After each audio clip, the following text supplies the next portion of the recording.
before. Summer Bamboo and others did not accompany Ching Chimo.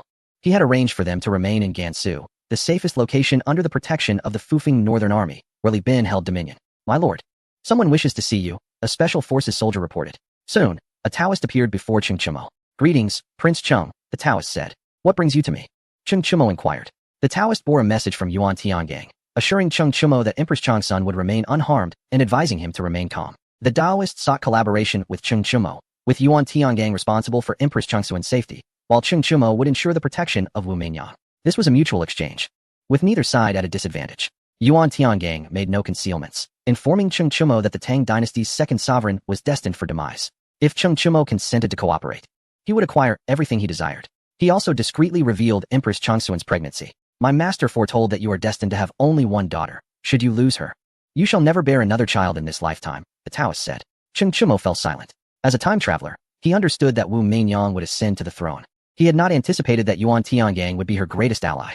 No wonder she could become an empress. So it is, he mused. I agree. If any harm befalls my Guanyin maid or the child, I will annihilate your Taoist sect, Ching Chimo declared. The Taoist fell silent. Having been forewarned by his master that Ching Chimo would respond thus, he inwardly lamented his master's profound wisdom. Rest assured, my master guarantees your safety with his life, the Taoist affirmed. After the Taoist departed, Ching Chimo was overwhelmed with joy. He was to become a father. Could a man burdened with such grave sins truly have a child? This was beyond his expectations. He mused, no matter how cunningly Shimin is, what does it matter? The entire world is scheming against him. What can he do? Can he outmaneuver Yuan Tiangang? Just as Ching Chimo arrived in Fufeng County, 8 ruffians obstructed his path. Your Majesty has decreed you to become a monk, one of them stated. Ching Chimo, in high spirits, thought, Li Shimin can revel for a few more days. Becoming a monk is nothing new for me. He commanded, return and inform Li Shimin that we shall meet at the temple. The 8 men departed. Ching Chimo turned to the special forces. You shall protect me covertly and escort Lao Mo and the villagers to Gansu, he instructed. The special forces acknowledged. In Fufeng County, Princess Gaoyang remained. The king of green hats was guarding the entrance, incessantly eating. Can you not eat so much? Just look at how much you've consumed. Princess Gaoyang emerged from the villa, hands on her hips. The relentless eater ignored her, cursing her for her shamelessness. Why should she meddle with me? I am a brother to Ching Chimo. When the relentless eater remained silent, Princess Gaoyang grew discontent. Bullying him was a daily necessity, akin to tormenting Ching Chimo. The more she bullied, the more exhilarated she felt. I advise you to be kind. Bullying me won't end well. If this household falls apart, I'll ensure you feel my hunger. If you can't manage this household, find someone who can, he retorted. Princess Gaoyang found amusement in his defiance. Wondering who had taught him to say such things when bullied. Go roast a lamb for him, she commanded. The factory manager complied. The relentless eater rejoiced. You're quite something, old woman. Keep bullying me if you wish, but ensure the lamb is well oiled. Less oil makes it taste bland, he quipped. Chapter 245. Return to the temple. As if a last will, Princess Gaoyang laughed heartily, ceasing her torment. With her hands clasped behind her back, she strolled around the villa. Each day, she delved into the study of rubber. Upon reaching a factory bustling with over 1,000 people, she recalled the wisdom imparted by Wu Meinyang, who had taught her that true talent lies among the populace. Fear not the expenditure. For research, one must gather a multitude. Princess Gaoyang followed this guidance, yielding remarkable results. Some concepts that had eluded her suddenly became clear with collective research. Upon noticing her presence, the factory manager rushed over. Your Highness, what can I do for you? He inquired. As she surveyed the factory, she thought the workforce still fell short. Begin a nationwide recruitment drive. We need an additional 5,000 people, she declared. The factory manager was taken aback. Managing 5,000 would be exhilarating. Understood, he replied eagerly. Princess Gaoyang departed, her steps light and buoyant. Spotting Ching Chimo approaching on horseback, her heart leaped with joy. She lifted her skirt and dashed towards him, only to nearly collide with his warhorse. Ching Chimo swiftly caught her. How old are you now? Yet you still act this way? He remarked with exasperation. Princess Gaoyang puffed out her chest defiantly. How old do you think I am? She retorted. Ching Chimo inwardly scoffed at her bravado. Seemingly provoked, she playfully clawed at his face. Ching Chimo, holding her with one hand, evaded her attempts. Ha ha ha, he laughed heartily, finding it amusing. I want to ride, Princess Gaoyang exclaimed. With a slight effort, Ching Chimo sent her soaring to the ground, where she landed with a thud, tears welling from the pain. What a joke. The only one who rides with me is Li Lizzie. You cannot, he declared. I am a monk. With the name GSA, and I shun female company, Ching Chimo stated. Princess Gaoyang, rubbing her backside, pouted. You are bullying me, she complained. And what of it? Ching Chimo laughed as he rode away. Frustrated, she stomped her foot in impotent rage, returning to torment the relentless eater. Ching Chimo wandered through Fufeng County, reflecting on the changes that had transpired. A young boy spotted him and ran over. Father. The boy was the son of Chi Bai Healy, and behind him trailed his mother, who bowed respectfully. Greetings, master. Ching Chimo hoisted the boy onto his horse. How has your studies been, Erlu? He inquired. The boy paused, scratching his head. Father, I have things to do, he exclaimed, jumping off the horse to run in circles. Cheng Chimo sighed in disbelief at the youth's disinterest in study. He returned to Dawn Temple, where he encountered the abbot. The abbot remained oblivious to GSA being Cheng Chimo, given his status. He had never had the opportunity to meet him. Junior brother, you have finally returned. That female benefactor you brought back is quite extravagant. Do you see that mountain over there? She purchased it, and there are thousands living within it, though I know not for what purpose. Please, find a way to remove her, the abbot lamented, visibly distressed. He used to have a bit of hair, which he had to shave daily, but now, not a single hair grew. Cheng Chimo's lips twitched at the abbot's lament, realizing he had not anticipated Wu Meinyang's extravagant nature. The abbot's ability to earn was well known, but he could scarcely withstand Wu Meinyang's wastefulness. Brother, this is trivial. Money can be earned again. What matters now is elevating Dawn Temple to the foremost in the Buddhist world, Cheng Chimo replied. He had promised the abbot this, and now is the time to fulfill that promise. The abbot was overjoyed. Though he wasn't particularly interested in wealth, he believed that with status, one could earn even more. What do you plan to do? In a few days, there will be a Buddhist gathering, the abbot inquired. Cheng Chimo did not reveal his plans. From that day forth, you shall be the foremost in the Buddhist world, he assured the abbot. The abbot, filled with excitement, set off to prepare. Cheng Chimo arrived at the mountain purchased by Wu Meinyang. Upon seeing her, he directly relayed the Taoist's message. Wu Meinyang showed little reaction, having been deceived by Li Shimin. She was now engrossed in her research on generators, only to find that after Li Shimin's recovery, she was not summoned back to the palace. It appeared she would not return. Recently, a fire had broken out in the temple, affecting the very room where Wu Meinyang resided. To safeguard herself, she had purchased the mountain, with Yuan Tiangang dispatching many to protect her. Brother-in-law, will Li Ji save me? She asked, now fully aware of Li Ji's true nature, which was all an act. Before Cheng Chimo could respond, Wu Meinyang broke into tears. Cheng Chimo did not inquire as to the reason for her tears. Wu Meinyang cast a sharp glance at Cheng Chimo, exclaiming how such behavior was unbecoming. Her heart was heavy with sorrow. She had received the distressing news that her mother, Yang Shi, had been forcibly taken by Li Ji. Yang Shi was still relatively young, in her early 30s. In ancient times, women were often married by the age of 12 and had children by 14. Cao Cao had a penchant for married women, not because they were inherently superior, but rather due to their maturity. Li Ji's violation of her mother was something Wu Meinyang could not bear. She understood Li Ji's motivations. He dared not approach Wu Meinyang herself, as Li Shimin was still alive, yet he felt emboldened to bully Yang Shi. Believing that Li Shimin would not concern himself with her plight, as she was merely a woman, Cheng Chimo remained impassive. Without him, Wu Shun would also fall prey to Li Ji. What significance did Yang Shi hold in this context? What do you intend to do? Cheng Chimo inquired. Wu Meinyang offered a bitter smile, feeling powerless. Brother-in-law, I urge you not to act hastily. Li Shimin will surely die this year. This is what Yuan Tiangang has foretold. Once Li Shimin is gone, Li Ji will pose no threat, Wu Meinyang asserted. Cheng Chimo shook his head, cautioning that Li Ji was more formidable than Li Shimin. Li Ji had inherited the cunning nature of his uncle, Chang's son Wu Ji, and was adept at manipulating situations to his advantage, always ensuring that he reaped the rewards while others bore the blame. Do you truly believe that once Li Shimin is dead, all will be well? I can assure you that his demise is merely the beginning. Wu Meinyang nodded, harboring the belief that all would be well after Li Shimin's death. Yet, she felt torn. If Li Ji sought to rescue her from the temple, what would become of her mother? A decision began to crystallize in her mind as she turned to Cheng Chimo. No one will be more difficult to contend with than Li Shimin. Brother-in-law, you must exercise caution. Li Shimin will not spare you. Cheng Chimo acknowledged her warning. Aware of Li Shimin's intentions, the means by which Li Shimin might bring about Cheng Chimo's downfall remained unknown to him. We shall see what talents remain in my arsenal. I, Cheng Chimo, have lived a fulfilling life, ha ha ha, he exclaimed with a hearty laugh. As a time traveler, he considered himself successful. Even if he could not escape this ordeal, his life had been worthwhile. If one day you ascend to the position of Empress, continue to advance these sciences. If you can achieve this, my legacy will be yours, including the Fufeng Jinbei army, Cheng Chimo added, almost as if delivering a final testament. Chapter 246, Treating Oneself Well. The grand assembly of the Buddhist community commenced. Cheng Chimo donned a robe and walked alongside the abbot. At the Great Qing Temple, a monk received the abbot and Cheng Chimo. The abbot's countenance was grim. The reception was of a lowly standard, attended by ordinary monks. Brother, they do not regard you as worthy, Cheng Chimo remarked, seeking to provoke. His understanding of Buddhist doctrine was limited, primarily questioning whether they would resort to deceit, as even a charlatan could masquerade as a master.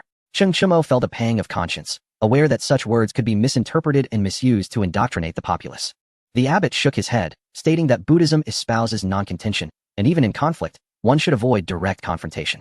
Let us take a stroll, brother, he suggested, his mood somber. Over the years, he had invested in land for various temples, only to be met with such disillusionment. As they wandered through the temple grounds, they reached the entrance. Cheng Chimo wished to gauge the turnout for the assembly. The event attracted not only monks, but also dignitaries and nobles. An ordinary-looking elderly woman approached the temple, bowed, and then departed. She appears to seek death, the abbot remarked. His experience told him that the woman carried a heavy heart. Let us follow her, Cheng Chumo proposed. The abbot nodded, for they had no pressing matters at hand. They trailed the woman for 100 meters, arriving at an abandoned area of Chang'an.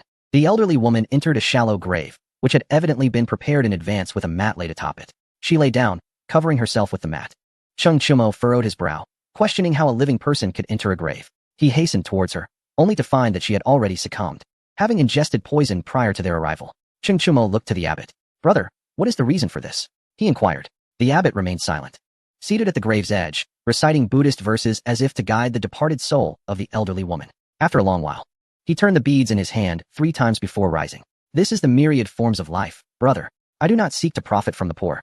I have never blessed the impoverished. If there truly were a Buddha, how could there be such separations in life and death? How could there be suffering in the world? The abbot reflected. Though he was the head of the temple, he did not hold faith in the Buddha. Only through direct engagement with an industry can one uncover its true nature and the darkness within. Those who produce junk food never consume it themselves, as they are aware of its ingredients. Restaurant owners near stations seldom dine in their own establishments, for they find it repugnant. This is not mere hyperbole. Different fields are like different mountains. Buddhism is but one industry, and if you dig deeper, you will find that it is all just stories. A well-told story is the key to success in Buddhism.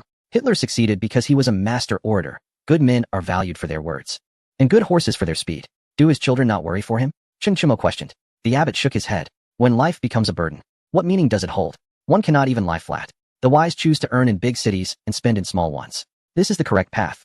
The journey is endless. Even the wealthiest will have their troubles. Taking a moment to pause is the essence of life. In the Tang dynasty, no amount of wealth can surpass that of the aristocracy, and no amount of power can rival Li Shimin's. What does it matter if the aristocracy is wealthy? What does it matter if Li Shimin wields power? They cannot be compared. Why did the elderly woman seek death? Because her value had been entirely drained. Thus, she chose to die. To live with value is to die with regret. Buddhism does not merely counsel goodness towards others, it urges kindness towards oneself. To treat oneself well is to embrace humanity. This is the very purpose of Buddhism's existence. When unable to effect change, why add to one's troubles? Speak softly if lacking strength. Endure. The day will come when all enemies tremble. After absorbing the abbot's discourse, Cheng Chumo fell into silence. Brother, provide her with a coffin, he requested. The abbot shook his head. It is not difficult to provide a coffin, but if we have one, it cannot be buried here. It must be outside the city. The woman chose this place, so we should not force her otherwise. The two returned to the temple. The abbot's words resonated deeply with Cheng Chumo, leaving him in contemplation. The grand assembly of the Buddhist community began, with heads of various temples numbering in the hundreds, each one portly and prosperous. No one paid heed to the abbot and Cheng Chumo. The abbot offered a wry smile. Cheng Chumo remained speechless, recognizing the envy and jealousy that permeated the air. The abbot was exceedingly wealthy, leading to his ostracism. An elderly monk approached the main seat, devoid of any paperwork, only a meditation cushion at hand. The current emperor decreed an increase of 2,000 followers for the Buddhist community, a commendable act that demonstrated his benevolence. The old monk remarked. Li Shimin placed great importance on this Buddhist assembly, granting the community 2,000 adherents. However, this was merely a formality, lacking genuine depth. Those individuals were nominally affiliated with the Buddhist order, offering assistance for repairs without compensation, merely lay disciples. Many abbots had grown accustomed to this practice, as it was a common occurrence for Li Shimin. Cheng Chumo glanced at his senior brother, who remained unperturbed. Moreover, there was another significant matter. Wang Xuanzi had returned from the western regions, and the emperor had commanded that our Buddhist community be responsible for his reception.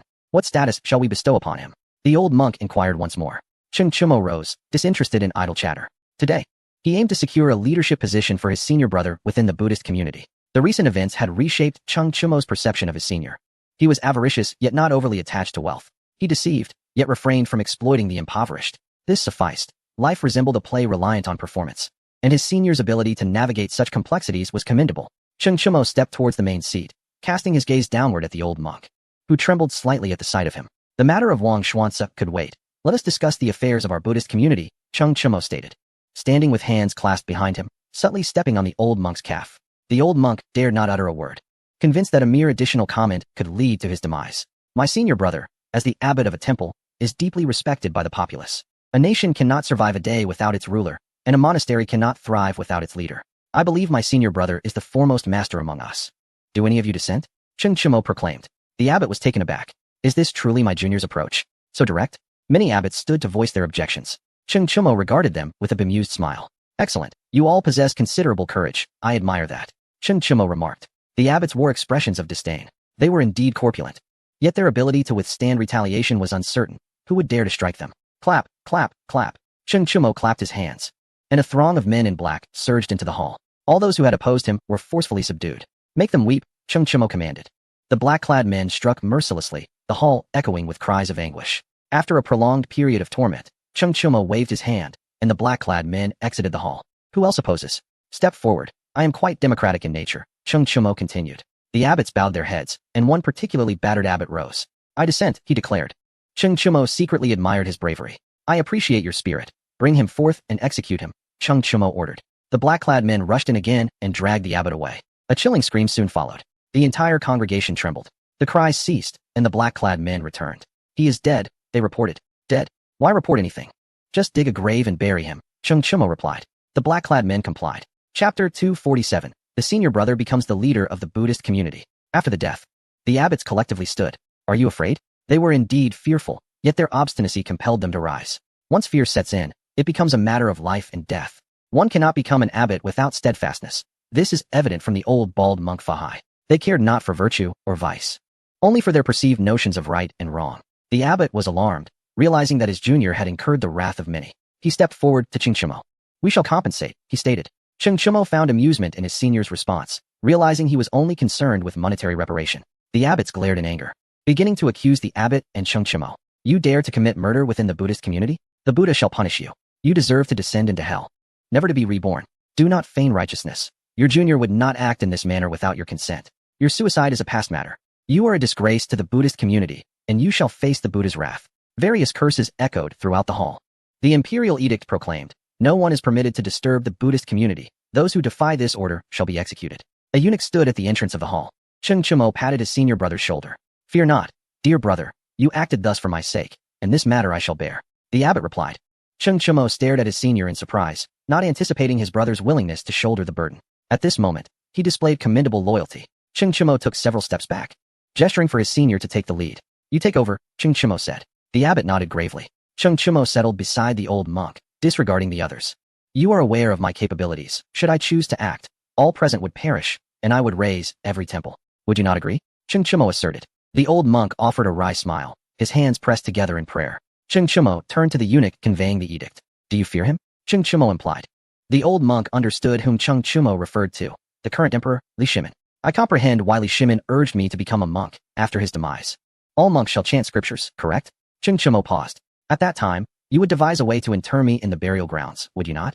Then bestow upon me a title, ensuring I accompany him in death, correct? Cheng Chumo continued. This tactic is not particularly sophisticated, yet I shall fall into the trap. Do you know why? I will aid Li Shimin in preserving his dignity in death. I will determine when he passes. Cheng Chumo reiterated. The old monk was rendered speechless, astonished that Cheng Chumo could discern his plans with Li Shimin. An involuntary tremor coursed through him, enveloped in profound dread. You inform Li Shimin that I predict he shall die by the third watch. He will not survive to the fourth. For the sake of my children, I could accompany him on a stroll through the royal tombs, Cheng Chumo declared. With that, he rose. The entire assembly gaped in shock. They had all heard Cheng Chumo's words. The abbot pointed at Cheng Chumo, unable to articulate his thoughts. Cheng Chumo patted the abbot's shoulder. You are a commendable senior brother. Today, I shall fulfill your aspirations, Cheng Chumo stated. The abbot stared blankly at Cheng Chumo, struggling to accept that his junior was, in fact, Cheng Chumo, the infamous harbinger of death. Cheng Chumo surveyed the other abbots, the atmosphere in the hall chilling. All the abbots stood on edge, feeling as though they were being scrutinized by a pack of wolves, ready to be torn apart. The abbots and the abbot were not equivalent.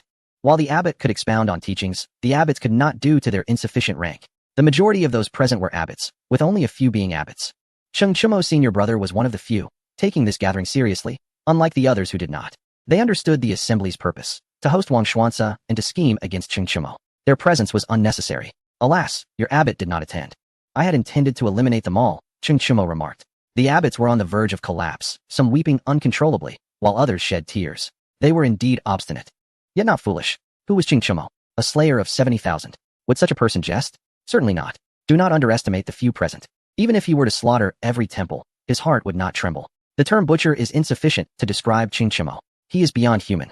The abbots can no longer withstand the pressure. Some have already lost their sanity. Come forth, kill, Cheng Chumo commanded. The old monk could no longer remain silent. He stood up, saying, slow down. Your senior brother shall henceforth be the foremost master of the Buddhist realm. The Prince of Cheng will surely be satisfied. The old monk could not bear to witness the abbot's demise. Should Cheng Chumo continue his bloodshed, he would become the common enemy of all temples. Cheng Chumo was already a dying man. His Majesty would not allow him to continue wreaking havoc upon the world. A dying man fears nothing, and such individuals are truly terrifying. Annihilating him would bear no burden. Cheng Chumo nodded with satisfaction, pulling his senior brother away from the main hall. Prepare the horses, he instructed. The cloaked figures led forth the war horses. Cheng Chumo mounted and turned to his senior brother. Mount up. The approval of these individuals is insufficient. With some leisure time, I shall take you on a tour, he declared. He intended to lead his senior brother to other temples. It would be a decisive resolution. Those who resisted would be dealt with accordingly. The abbot, lost in thought, mounted and followed Cheng Chumo out. At a temple near Chang'an, Cheng Chumo rode up to the entrance. Let your abbots come forth to see me, he announced. He did not conceal his identity. He was the god of slaughter. Cheng Chumo. The abbot soon emerged, trembling as he approached Cheng Chumo's warhorse, his hands clasped together. I have met the prince, he stammered. Cheng Chumo pointed to his senior brother beside him. Take a good look. He is the leader of our Buddhist realm. Do you remember? Cheng Chumo asked. The abbot nodded hastily. I have met the master, he replied. Cheng Chumo, dissatisfied, commanded the abbot to gather all the monks for an audience. The abbot dared not refuse and summoned everyone to pay their respects. You must all pay close attention. This is our Buddhist leader, the abbot proclaimed. All the monks clasped their hands together in reverence. This was the essence of intimidation. Cheng Chumo was pleased, and they proceeded to the next temple. This abbot possessed a strong spirit and refused to meet Cheng Chumo. Cloaked figures rushed into the temple and dragged him out. With a flick of his wrist, Cheng Chumo ordered, and the cloaked figures swung their blades. Cheng Chumo turned to the abbot. From now on, you shall be the abbot. Do you understand? He stated. The abbot answered with a quivering voice. This is exceedingly ruthless. Whatever you say, you will kill. The process began, and the monks collectively emerged to pay their respects to the new abbot. At the next temple, after the death of an abbot, no one dared seek their own demise. Everyone complied. This was no jest. Today, they were to pay their respects to the leader of the Buddhist realm, and Cheng Chumo's senior brother was indeed the leader. The Buddhist community also desired dignity. They would not go back on their word. Regardless of whether they were coerced by Cheng Chumo, they were to acknowledge him. After visiting all the temples, the abbot murmured to himself, is this truly what it means to be the leader of the Buddhist realm? It felt as though everything was a dream. Was it really this simple? He glanced at Cheng Chumo, bitterly smiling. My junior brother, you have deceived me greatly. Had I known you were Cheng Chumo, I would not have merely sold glassware. If you could provide my senior brother with a cannon, he would be delighted. The abbot said. Cheng Chumo burst into hearty laughter, genuinely amused. The abbot truly regarded him as a junior brother, not altering his perception due to Cheng Chumo's fearsome reputation as the god of slaughter. Here you go. Are you not afraid of what the world might say about your association with demons? Cheng Chumo inquired. This time, the abbot laughed heartily, exclaiming, Ha! I am the leader of the Buddhist realm. If I do not descend into hell, who will? Cheng Chumo gave him a thumbs up. My senior brother is remarkable, he remarked. Do not underestimate your senior brother. One day, I may save your life, the abbot said with profound meaning. The two shared a hearty laugh as they returned to the temple. Chapter 248. Last words. The two returned to the temple. 3 days later, Wang Xuanzi and Bu Shiren arrived at the temple, with the abbot responsible for their reception. Now he was the leader of the Buddhist realm. Other temples dared not treat him with less respect. To do so would be courting trouble. The abbot led the two into the main hall, where Cheng Chumo was rhythmically striking the wooden fish. The sound ceased as Cheng Chumo turned to Wang Xuanzi. Do you wish for life or death? He asked. Wang Xuanzi smiled bitterly, sitting beside Cheng Chumo in a despondent state. He had not found the elixir. From his pocket, he produced a handful of peanuts. Care for a snack? Wang Xuanzi offered. Wang Xuanzi is a historically underestimated general who did not shine during the Tang dynasty. He was the one who sought the scriptures from the West, yet he failed to complete his mission and return with the elixir. At that time, he was unaware of peanuts. Li Shimin was already at death's door, clinging to life by a thread. After consuming the peanuts, he breathed his last. Wang Xuanzi had no words to express his anguish. How could he explain? Many ministers were watching, and Li Shimin had died after consuming the elixir. Can I still survive? Wang Xuanzi added. Cheng Chumo pinched a peanut and popped it into his mouth. Not bad. Roasted with salt, they would taste even better. Senior brother, go fetch me a leg of lamb and a jar of wine. I wish to indulge, he instructed. The abbot was speechless. Only Cheng Chumo would dare to eat meat and drink wine in the Buddhist hall, especially with outsiders present. There was no choice. He must fulfill his junior brother's request. He went to the cave to fetch the wine and quickly returned. Cheng Chumo settled in to drink. The abbot, tempted, opened his mouth. Junior brother, speak honestly. Is the lamb leg delicious? He asked. Cheng Chumo ignored his senior brother, who seemed to desire the food, yet felt embarrassed to ask. When hunger struck, he would surely come to eat. Wang Xuanzi was at a loss for words. Cheng Chumo had only spoken half of what needed to be said.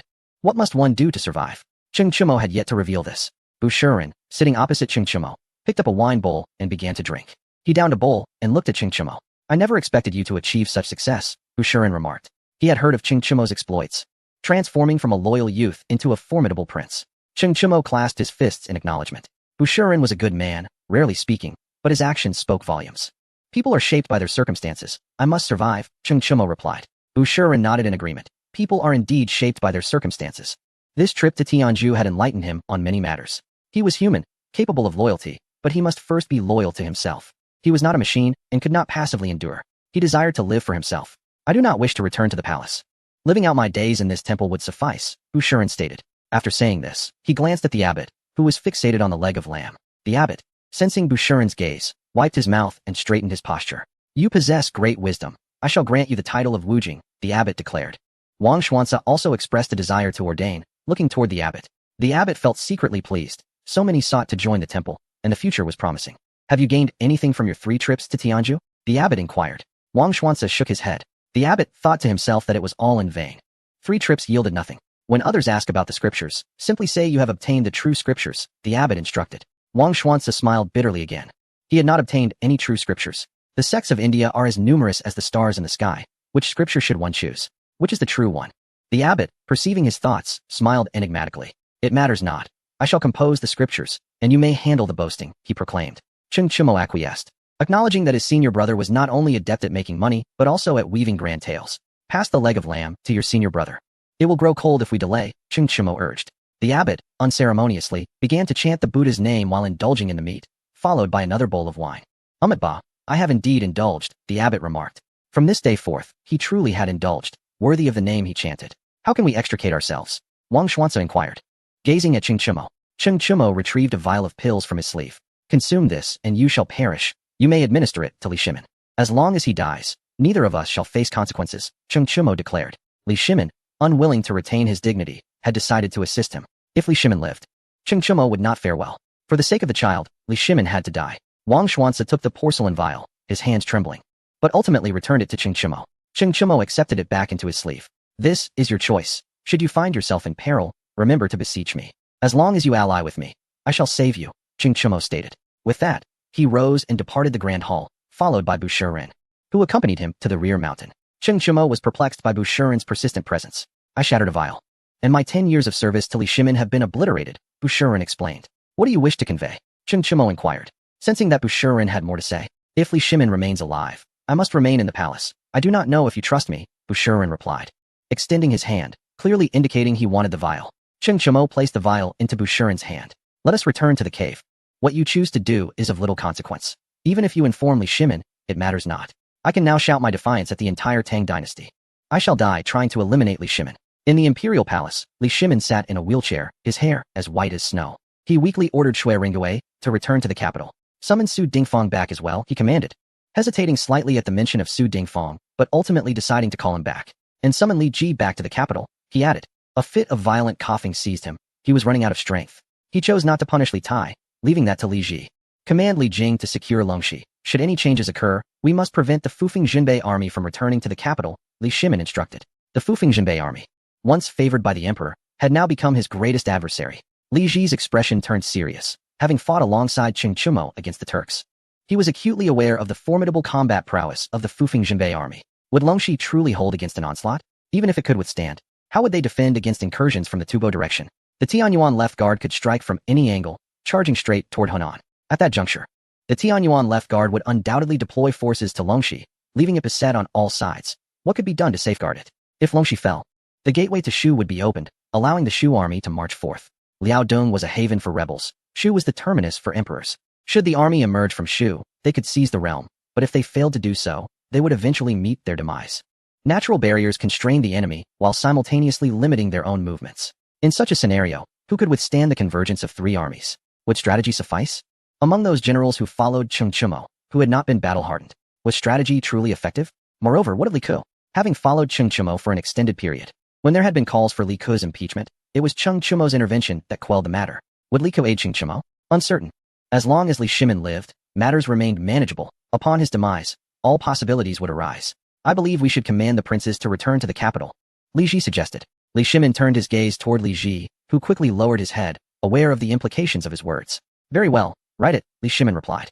He understood Li Ji's intentions. The end was near for him, yet he remained clear-headed. His youngest son was his trump card, the most ideal candidate. He would recognize no kin. After my death, you must employ Su Jingzong and the Lu family of Fanyang. Do not allow the families to unite. Ensure they stand divided between the north and south, Li Shimin instructed. Who is Su Jingzong? His father, Su Shanqing, served as a minister in the previous dynasty and was slain by Yuan Huaji. Su Jingzong initially allied with Wagong before siding with Li Shimin. Yet he had never been entrusted with significant responsibilities, merely one of the 18 scholars of the Qin Wangfu, known as the foremost flatterer of the Tang dynasty. Chapter 249. The fall of the Emperor Li Ji completed the imperial edict and stretched his wrists. Father, it would be prudent to send someone to Gansu. As long as we control the women of Gansu, Cheng Chumo would not dare to oppose us, Li Ji proposed. Li Shimin harbored the same thought. But it was exceedingly difficult. Gansu had been under Cheng Chumo's management for years, with the Tianyuan left guard providing support on one side, and the natural barriers of Sichuan on the other, with the Li family of Longxi to the south. It was utterly impossible to infiltrate undetected. No need. I shall resolve this myself. In my absence, you must devise a means to balance the court. Remember, do not move against Cheng Yaojin, Li Shimin commanded. Li Shimin and Cheng Chumo were locked in a life-or-death struggle. Cheng Yaojin had once rebelled, yet Li Shimin still refrained from acting against the Cheng family. What was Li Shimin's final reliance? The former rebel king. To move against Cheng Yaojin would be to declare war on the realm. The aristocracy would most desire for Li Shimin to take such action. Li Ji nodded, feeling a deep sense of injustice. Why should he be restrained? The Tang dynasty belonged to him. What was there he could not do? A decision began to form in his mind. Li Shimin's complexion flushed, his hands gripping the wheelchair with great effort, visibly straining. Bu Shiren requests an audience, a eunuch announced. Granted, Li Shimin managed to utter with difficulty. Bu Shiren entered, bowing. I have returned, my lord, he said, his voice thick with emotion. The master and servant reunited after many years. Only Li Shimin understood the depth of Bu Shiren's loyalty. The sight of Bu Shiren evoked a complex array of feelings in Li Shimin. You have worked hard over these years, Li Shimin expressed. Bu Shiren remained silent, his eyes glistening. Li Shimin felt a sense of solace, knowing there were still those who remained steadfastly loyal to him. A fit of violent coughing assailed Li Shimin. Bu Shiren hurried to fetch tea, moving with practiced ease. After Li Shimin drank the tea, he felt considerably better, silently acknowledging Bu Shiren's understanding of him. Accompany me on my final journey, Li Shimin requested. Bu Shiren readily agreed. 3 months later, today marked the final day Bu Shiren would serve Li Shimin. He entered the grand hall, holding a cup of tea.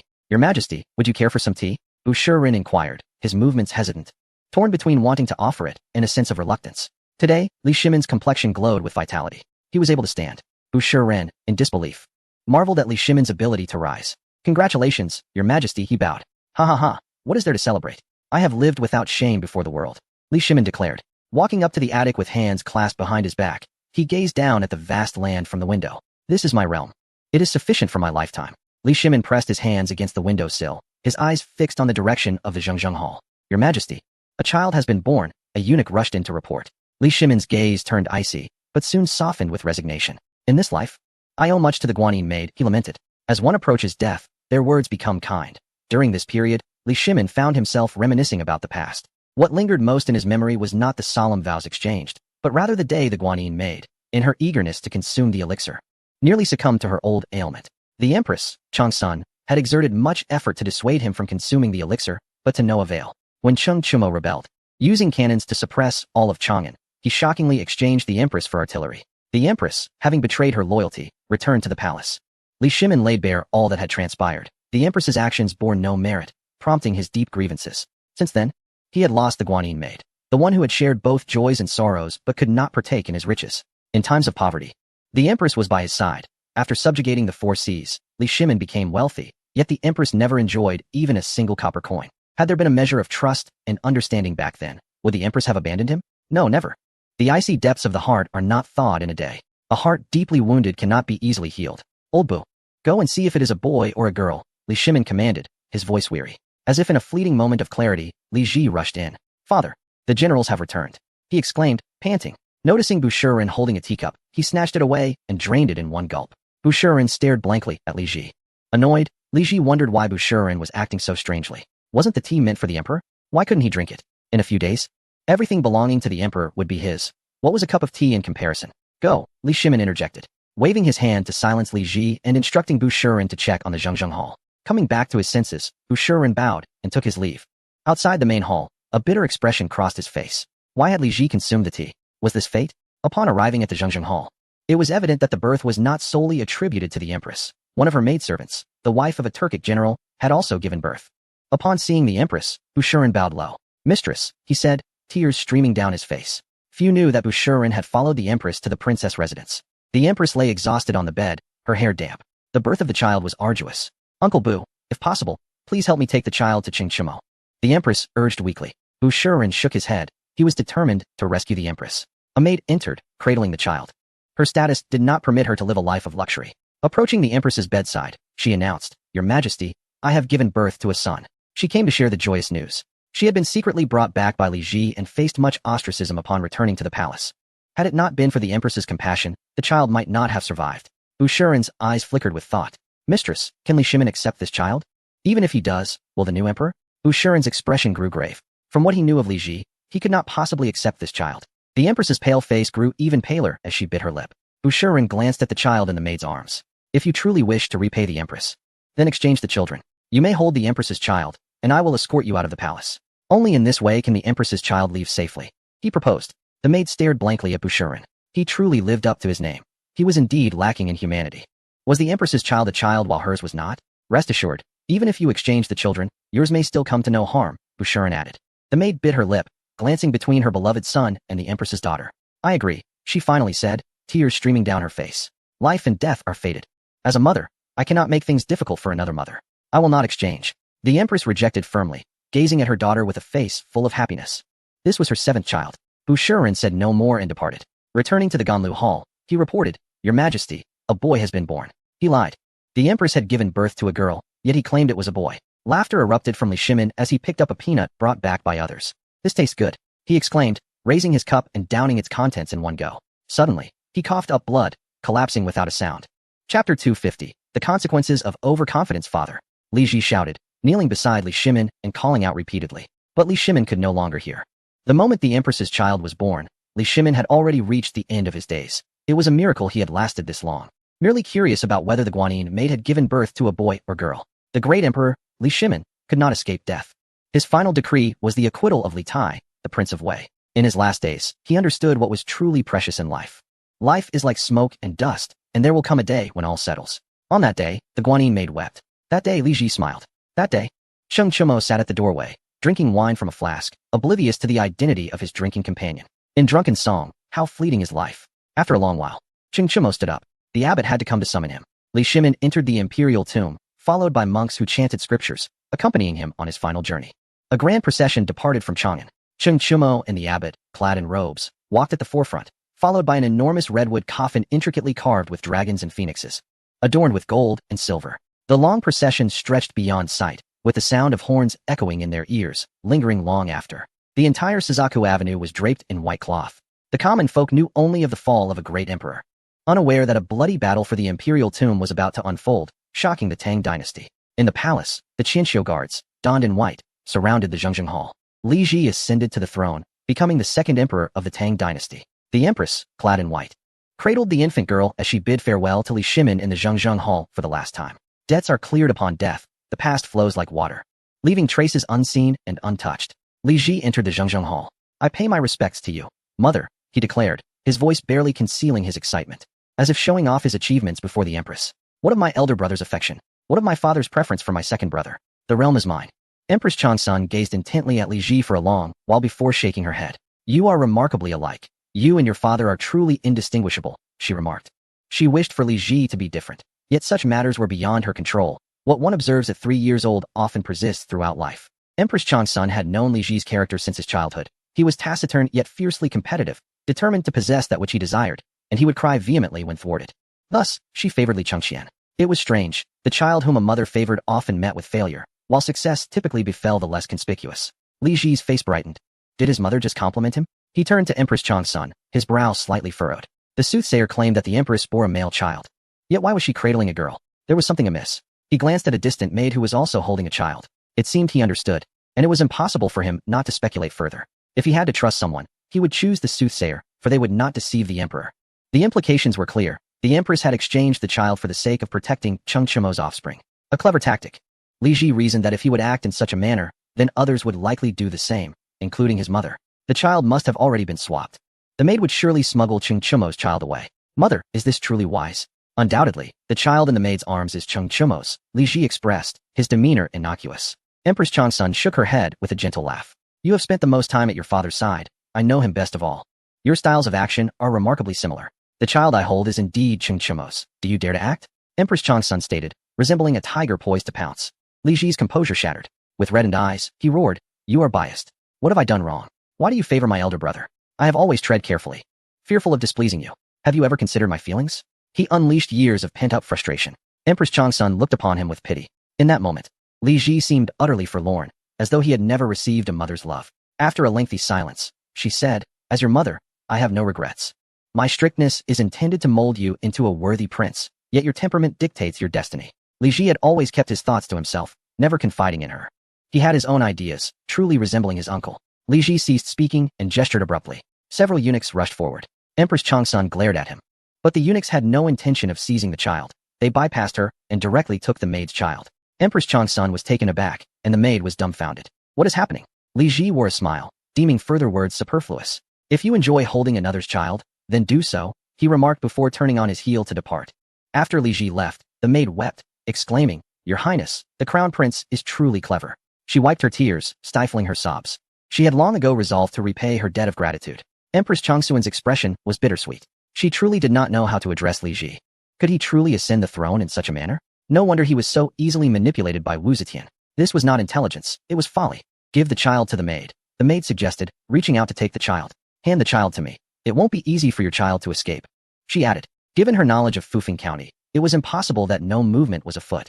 They must be planning to rescue Empress Changsun, perhaps even waiting. Empress Changsun parted her lips, but refrained from speaking. Your child will not perish as long as Cheng Chimo lives. The soothsayer entered, bowing before her. I have prepared the necessary personnel. Should chaos erupt in Chang'an, I shall ensure your safe departure. Empress Changsun closed her eyes and entrusted the child to the maid. This was not the time for hesitation. The maid embraced the child, and Empress Changsun bowed, saying, "The kindness shown today shall be remembered by the Cheng family." The maid quickly evaded the bow. She could not accept such a gesture from Empress Changsun. Rest assured, Your Highness, the maid replied, clutching the child as she exited. She had cleared her debt to Empress Changsun. Once outside the palace, the maid could no longer contain her emotions, tears streaming down her face. At the highest tower in Chang'an, Li Ji observed the maid's departure. Why not silence her? Su Jingzong inquired. Li Ji shook his head, smiling. Killing a woman is simple. Controlling the Western Turks is not. What would happen if the fortune teller learned that the child was slain? They would surely rebel.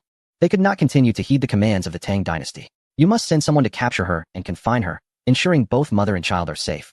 Li Ji instructed. Su Jingzong complied and descended the tower. The maid reached the city gates, only to be intercepted by Su Jingzong and his men. Come with me, Su Jingzong ordered. The maid lamented internally. She had wronged Empress Changsun. She could not resist and accepted her fate. Why should I go with you? Who do you think you are? Wang Xuanzi approached, hands clasped behind his back. He had plans to escape to Gansu. Cheng Chimo had appointed him commander of the three armies, and after much deliberation, he decided to ally himself with Cheng Chimo. Even if he possessed nothing, he did not wish to live in subjugation. Why should he linger in obscurity? With his talents, why should he merely serve as an envoy? Chapter 251. Cheng Chimo enters the tomb. Wang Xuanzi and Su Jingzong met, and it was a case of sworn enemies confronting one another. Wang Xuanzi's missions were a result of Su Jingzong's recommendations to Li Shimin. He argued that Wang Xuanzi was young and needed experience, suggesting he embark on missions, resulting in Wang Xuanzi being sent 3 times. The ideal envoy was Su Jingzong, who was reluctant to go and pushed Wang Xuanzi forward. I advise you not to meddle, Su Jingzong warned. Wang Xuanzi shot him a sidelong glance. Meddle? Today, I shall indeed meddle. Step aside, he commanded, with a wave of his hand. The martial monks behind him brandished their staffs, blocking the maid's path. Wang Xuanzi cracked his neck and flexed his fingers. It had been a long time since he had fought. Today, he would repay Su Jingzong for past grievances. He advanced step by step towards Su Jingzong, who, frightened, retreated behind the soldiers. At the last moment, Su Jingzong faltered. He dared not confront Wang Xuanzi directly. He was adept at reporting behind backs, but not in combat. This is the emperor's decree, Su Jingzong protested. Wang Xuanzi was aware that it was Li Ji's command. As long as it was not Li Shimin, Wang Xuanzi felt unafraid. Many military generals shared this sentiment. What was Li Ji after all? Did he earn the empire through his own might? He was merely a young boy. This was why successive emperors often eliminated their capable ministers and generals. They were difficult to control. Li Shimin was indeed commendable. Those who followed him suffered little demise. The most dignified relinquishment of military authority was exemplified by Zhao Kuangyin. Where's the imperial edict? You wouldn't dare to falsely proclaim it, would you? Wang Xuanzi stated. As long as the edict remained unseen, he was unconcerned. Even upon its sighting, it mattered not, for he could take his maid and depart. Let them be. Once he reached Gansu, far removed from the emperor's scrutiny, who could challenge him?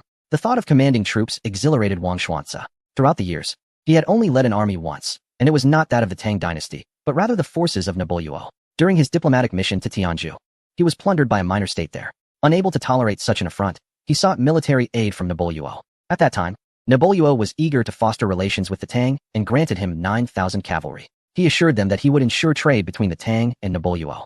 After vanquishing the minor state of Tianzhu with those 9,000 men, he had yet to fulfill his promise. A man of honor must not be untrustworthy.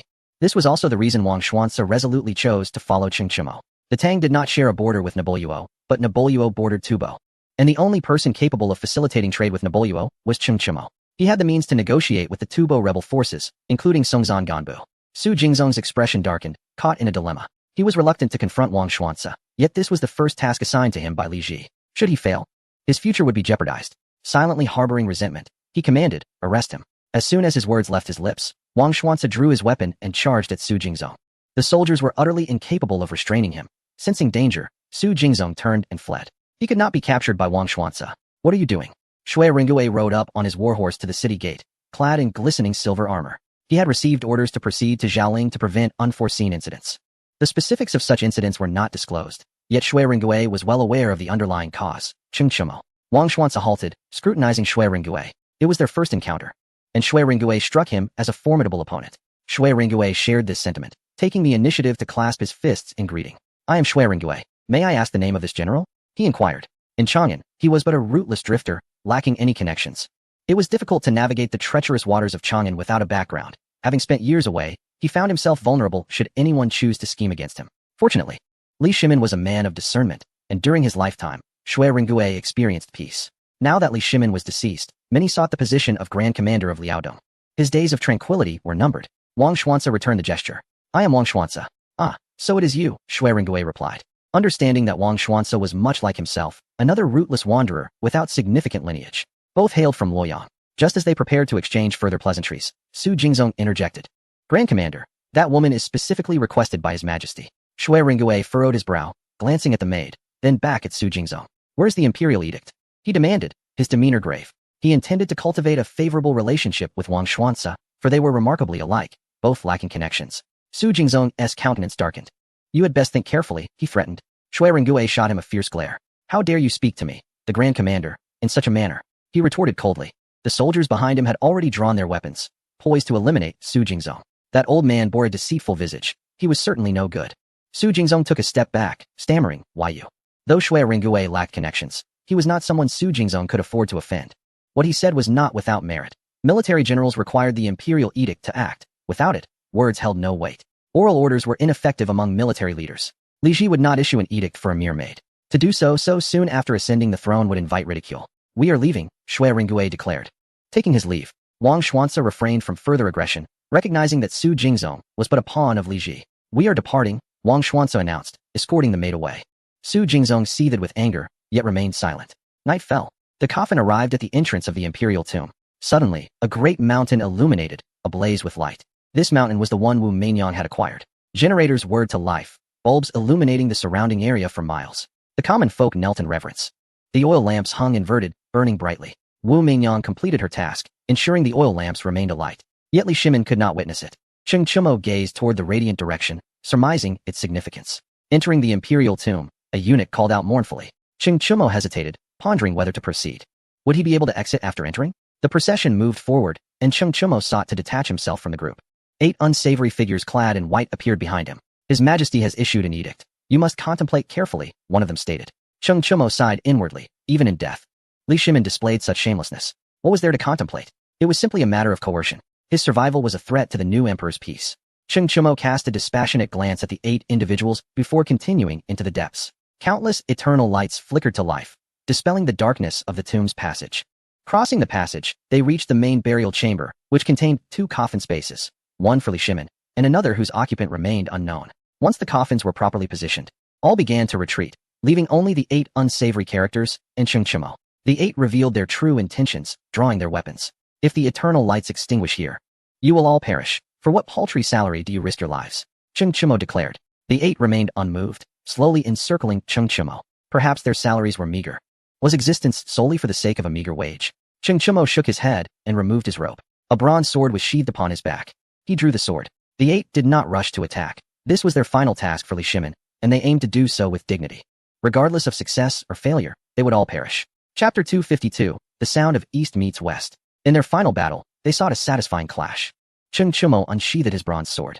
Suddenly, a deafening crash echoed as the tomb's door sealed shut. The sound was thunderous, causing the flames of the oil lamps to flicker. The 8 recognized this would occur, yet the reality of the moment rendered them unable to maintain their composure. They wore expressions of bitter amusement. This was their fate. Shall we continue fighting? One of the 8 inquired. Cheng Chumo shook his head. Is it necessary? The 8 removed their masks, sitting upon the ground with wry smiles. Cheng Chumo approached the offerings, seizing a jar of wine and tossing it to the 8. They caught it. Cheng Chumo took a jar for himself and sat before Li Shimin's coffin. You, throughout your life, reveled in such tactics. Did you truly believe you could entrap me here? Cheng Chumo mused aloud. After taking a hearty swig of wine, he reflected, now, with the oil lamps inverted and unextinguished, I have fulfilled our agreement. But what of you? After death, still unfaithful, do you not think you deserve to perish? I was the first to alert you about the elixir.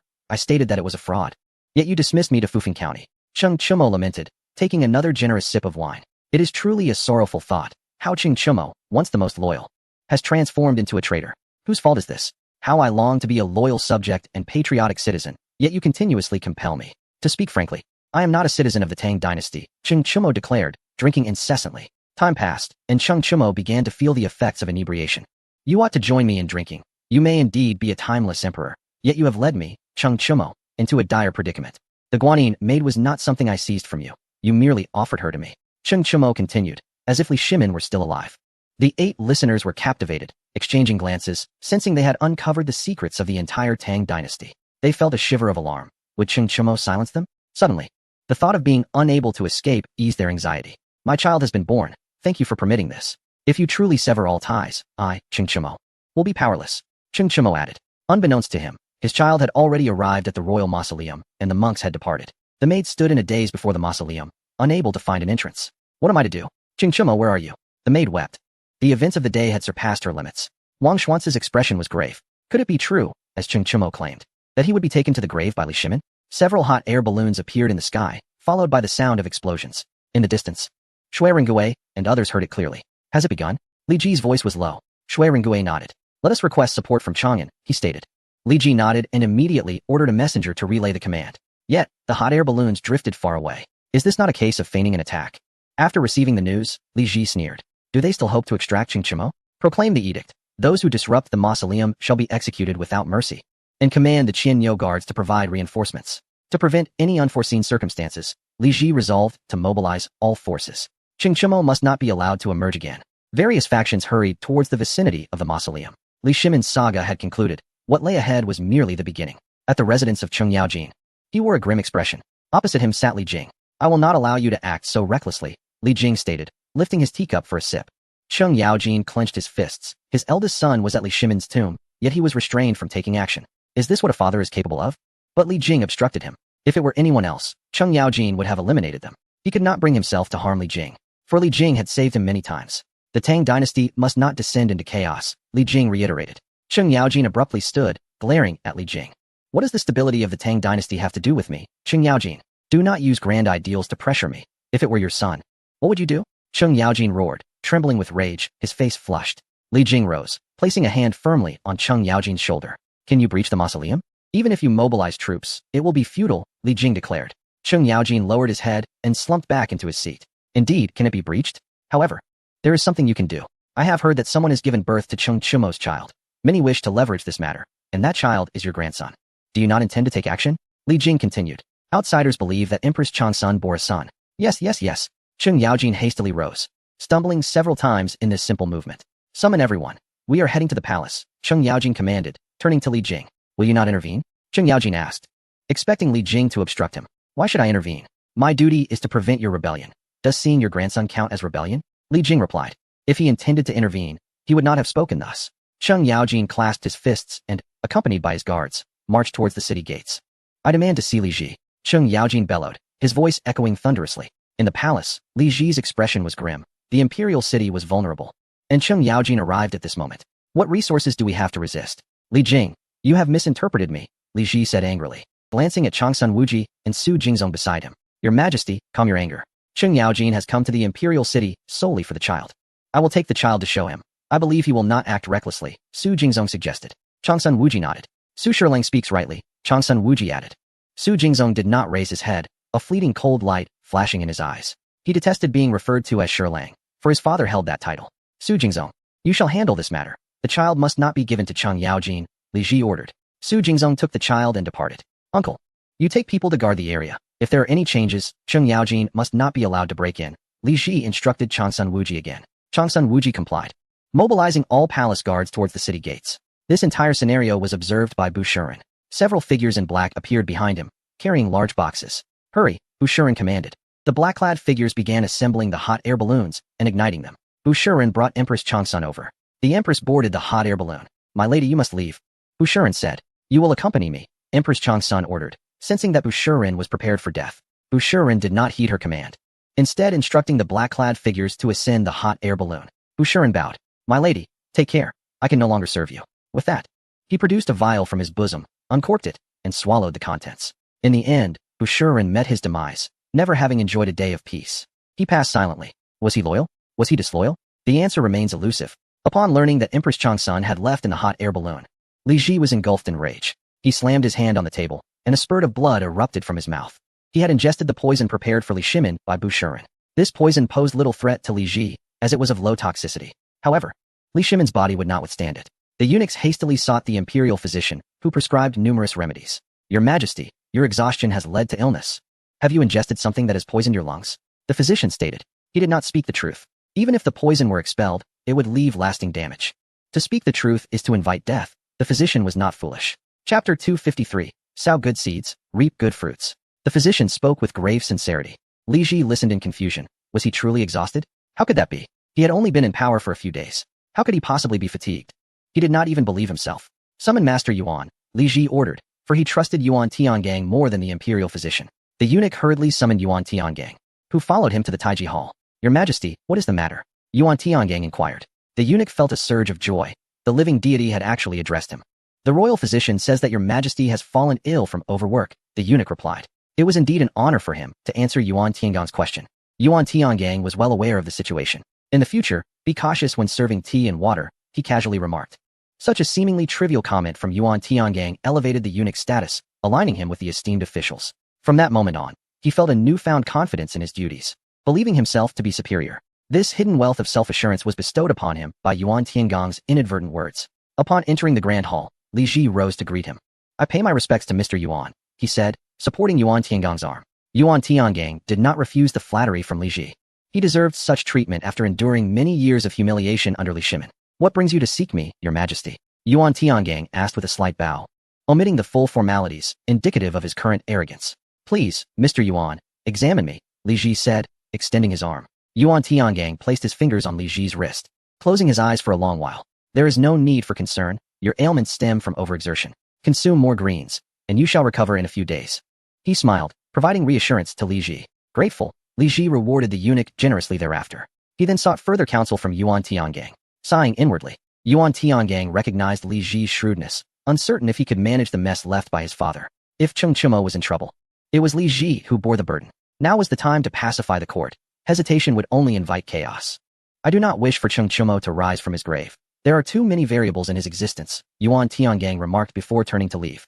Li Ji was engulfed in contemplation, realizing that stability in the court was paramount. Thoughts of Empress Changsun made him restless. I shall visit the Dan Temple, he commanded. Li Shimin had just passed, and he was eager to seek out Wu Meinyang. Outside the imperial city, Cheng Yaojin, upon meeting his grandson, immediately declared him the heir of the Cheng family. This child now possessed a protective talisman. Li Ji arrived at Dan Temple and found Wu Meinyang sitting in the Buddhist hall, lost in thought, tears streaming down her face. She had accomplished the task of hanging the oil lamp upside down. Yet who was there to commend her, having served Li Shimin for so many years? How could she not have developed feelings for him? Yet, she had not seen him one last time. The act of hanging the lamp upside down was initiated by Cheng Chimo, and when the flame burned bright, Cheng Chimo followed Li Shimin into the grave. As Li Ji approached the hall, Wu Meinyang quickly wiped her tears and stood in silence. He wished to embrace her, but hesitated. He was now the emperor, the most powerful in the realm, yet he still dared not overstep boundaries with Wu Meinyang. What brings your Majesty here? She asked, her voice faltering, still unaccustomed to Li Ji's imperial status. A bitter smile formed in her heart. Was this not the outcome she had desired? Yet, on this day, she found no joy. It is my honor to serve a wise sovereign, she had once said to Li Shimin, a sentiment she could no longer express to Li Ji. My mother has left the palace, Li Ji stated, seeking answers from Wu Meinyang. She did not disappoint him. The late empress has been gone for quite some time.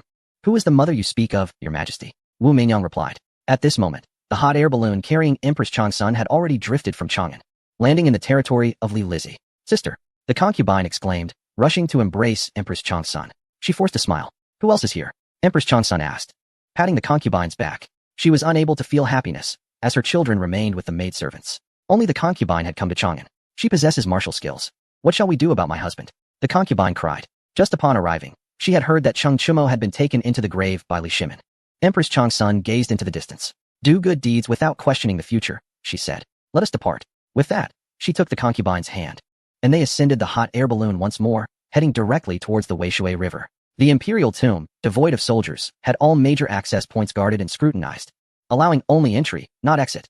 A woman and a boy were stopped by soldiers. After a brief inquiry, the soldiers let them pass. The woman led the child to a nearby village by the imperial tomb, where she found Chibi Heli drinking in solitude, sighing heavily. Approaching him, she hesitated on how to speak, as she was ostensibly Cheng Chumo's concubine, yet in truth, she was Chibi Heli's. Chibi Heli did not acknowledge her, his gaze fixed on the boy, who had grown since their last encounter. This was the second time he had seen the child. Cheng Erlu's demeanor was fierce. Old man, where have you hidden my father? Hand him over quickly, or I shall, the boy exclaimed. Chibi Heli felt a surge of excitement. This was his child, his legacy.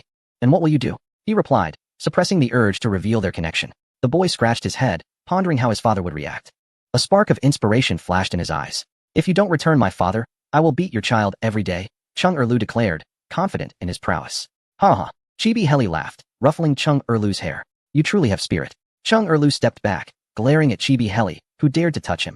This was a challenge, and he felt he must intimidate him. If you touch me again, I will raise your city, he warned.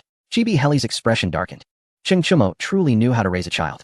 To be so young and already speak of destruction, what kind of person would he become? Without a doubt, he would grow to be as ruthless as Cheng Chumo. He glanced at the woman, his expression complex.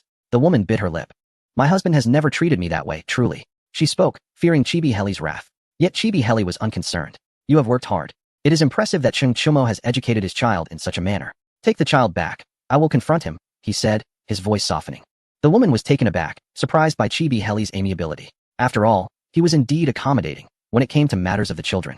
No one could surpass the contributions of a woman. Chibi Heli gazed at Erli with a face full of satisfaction. If the child possessed the talents of Cheng Chumo, he would awaken from dreams with laughter. Your father will return, I promise you, he reassured. Chapter 254, Chibi Heli releases Cheng Chumo. He watched as his concubine and child departed. A smile gracing his lips. Cheng Chumo had not broken his word. Chibi Heli's child was thriving, exhibiting traces of Cheng Chumo's characteristics. When you grow up, avenge your father. Cheng Chumo is not a good man. He has bullied your father, Chibi Heli murmured to himself, still brooding over the events in Yuzhou. Without deploying a single soldier, he had been ousted from his position as the Grand Commander of Liaodong. The mere thought of it incited frustration. He would have welcomed a fight, even if defeat awaited him. Arriving at the ancestral hall, he knelt before the spirit tablet, inscribed with the name Li Shimin. My lord, debts are settled upon death. Cheng Chumo has raised my son. I, Chibi Heli, shall repay this kindness. It is said that loyalty and filial piety are difficult to reconcile, and though you have departed, this does not constitute disloyalty, he declared.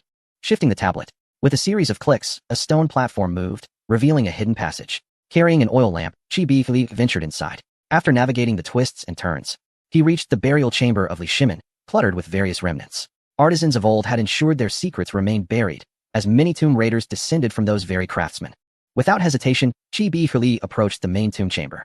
9 figures sat motionless, while Cheng Chumo lay before Li Shimin's coffin, snoring audibly. How could one sleep in such a place? Drawing closer, Chibi Heli squatted down and delivered 2 resounding slaps to Cheng Chumo's face, rousing him from slumber. Do not be afraid, it was just a nightmare. It will pass, he assured, holding Cheng Chumo's shoulders steady. Cheng Chumo glared at him, clearly unimpressed by the notion that he could not distinguish between slaps and nightmares. Breaking free, he sprang up and executed a shoulder throw on Chibi Heli, followed by a series of kicks. Why didn't you come sooner? I've been drowning my sorrows for days, he shouted amidst his assault, with no choice but to endure. Chibi Heli covered his head on the ground. When Cheng Chumo finally tired, he sat down, rubbing his forehead. What is the situation outside? He inquired. Nearby, there is no one left. Each checkpoint is heavily guarded. It is likely they will maintain this for half a month, Chibi Heli replied, rising with aches all over. Casting an irritated glance at Cheng Chumo. Cheng Chumo, indifferent, stated that as long as he could escape the tomb, he could face whatever awaited him. If you let me out, will I be safe? He asked. Chibi Heli remained silent. Who would dare to challenge him? The guardians of the imperial tombs would not seek trouble with someone like him. Without concrete evidence, nothing could befall him. The imperial tomb was akin to a golden ticket to immunity. Cheng Chumo rose and regarded the 8 others, who, having regained their senses, looked on with surprise. You know too much. I cannot allow you to remain in danger, he cautioned. They were evidence of CBF's release of Cheng Chumo. The 8 knelt before him in unison, a silent agreement among them. Yan was Cheng Chumo's concubine, and with Li Shimin deceased, aligning with the young master seemed their best course. As with Li's thoughts, debts are settled upon death. They did not consider this a betrayal of Li Shimin. Rise. Cheng Chumo commanded with a smile, pondering whether this could be considered an inheritance of Li Shimin's legacy. The 10 emerged from the tomb and reached the village entrance. Cheng Chumo inhaled the fresh air, feeling as if he had returned from another world. Be cautious once outside. Avoid Weishui Bridge. It is heavily guarded. Caution Chi Bifui. Your son visited. He is quite impressive, though his temperament mirrors yours, and he called me an old fool. Thank you, he added before turning back to the village.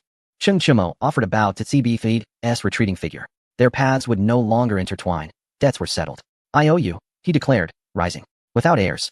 There is great significance. Given the chance, we would act like Chi Bi for lead, one of the unsavory men remarked. Cheng Chumo smiled softly, hands clasped behind his back as he departed with the 8. At Weishui Bridge, within the military camp, Li Jing, Li Ji, Su Lai, and Xuerensu were engaged in casual conversation.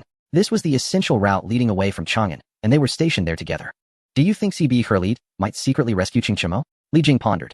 The others remained silent. It would be best if he did not escape, as the pressure Cheng Chumo exerted upon them was considerable. Li Jing observed their expressions, shaking his head internally, thinking his comrades were naive. Xuerensu could be forgiven for his ignorance as a newcomer, but Li Ji should have known better.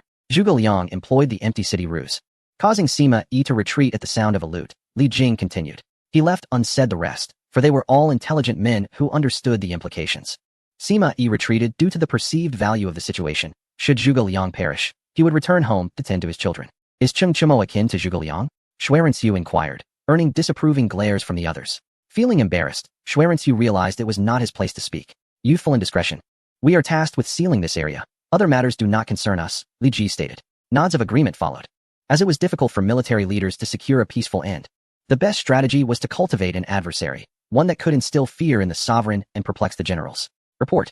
A hot air balloon has been spotted, 5 miles away, with 300 cavalrymen, including Cheng Chumo and Wang Xuanzi, a scout announced, kneeling before them. Li Jing waved the scout away, turning to Li Ji, who then looked at Su Lai, who in turn glanced at Xuerensu. General Xue, your 3 arrows secured Tianshan. We wish to witness your prowess. Li Ji said with a smile. Xuerensu couldn't help but smile slightly, unable to hide his pride. 3 arrows securing Tianshan. It's a tale I can tell for a lifetime. I wonder if I could shoot down a hot air balloon. Li Jing replied, if you can. It would be remarkable. Should the opportunity arise, I shall attempt it, Xuerensu humbly stated. Su Lai thought to himself, the lad is still a bit green. Li Ji mused, the lad is the scapegoat. Li Jing reflected, youth is indeed a blessing.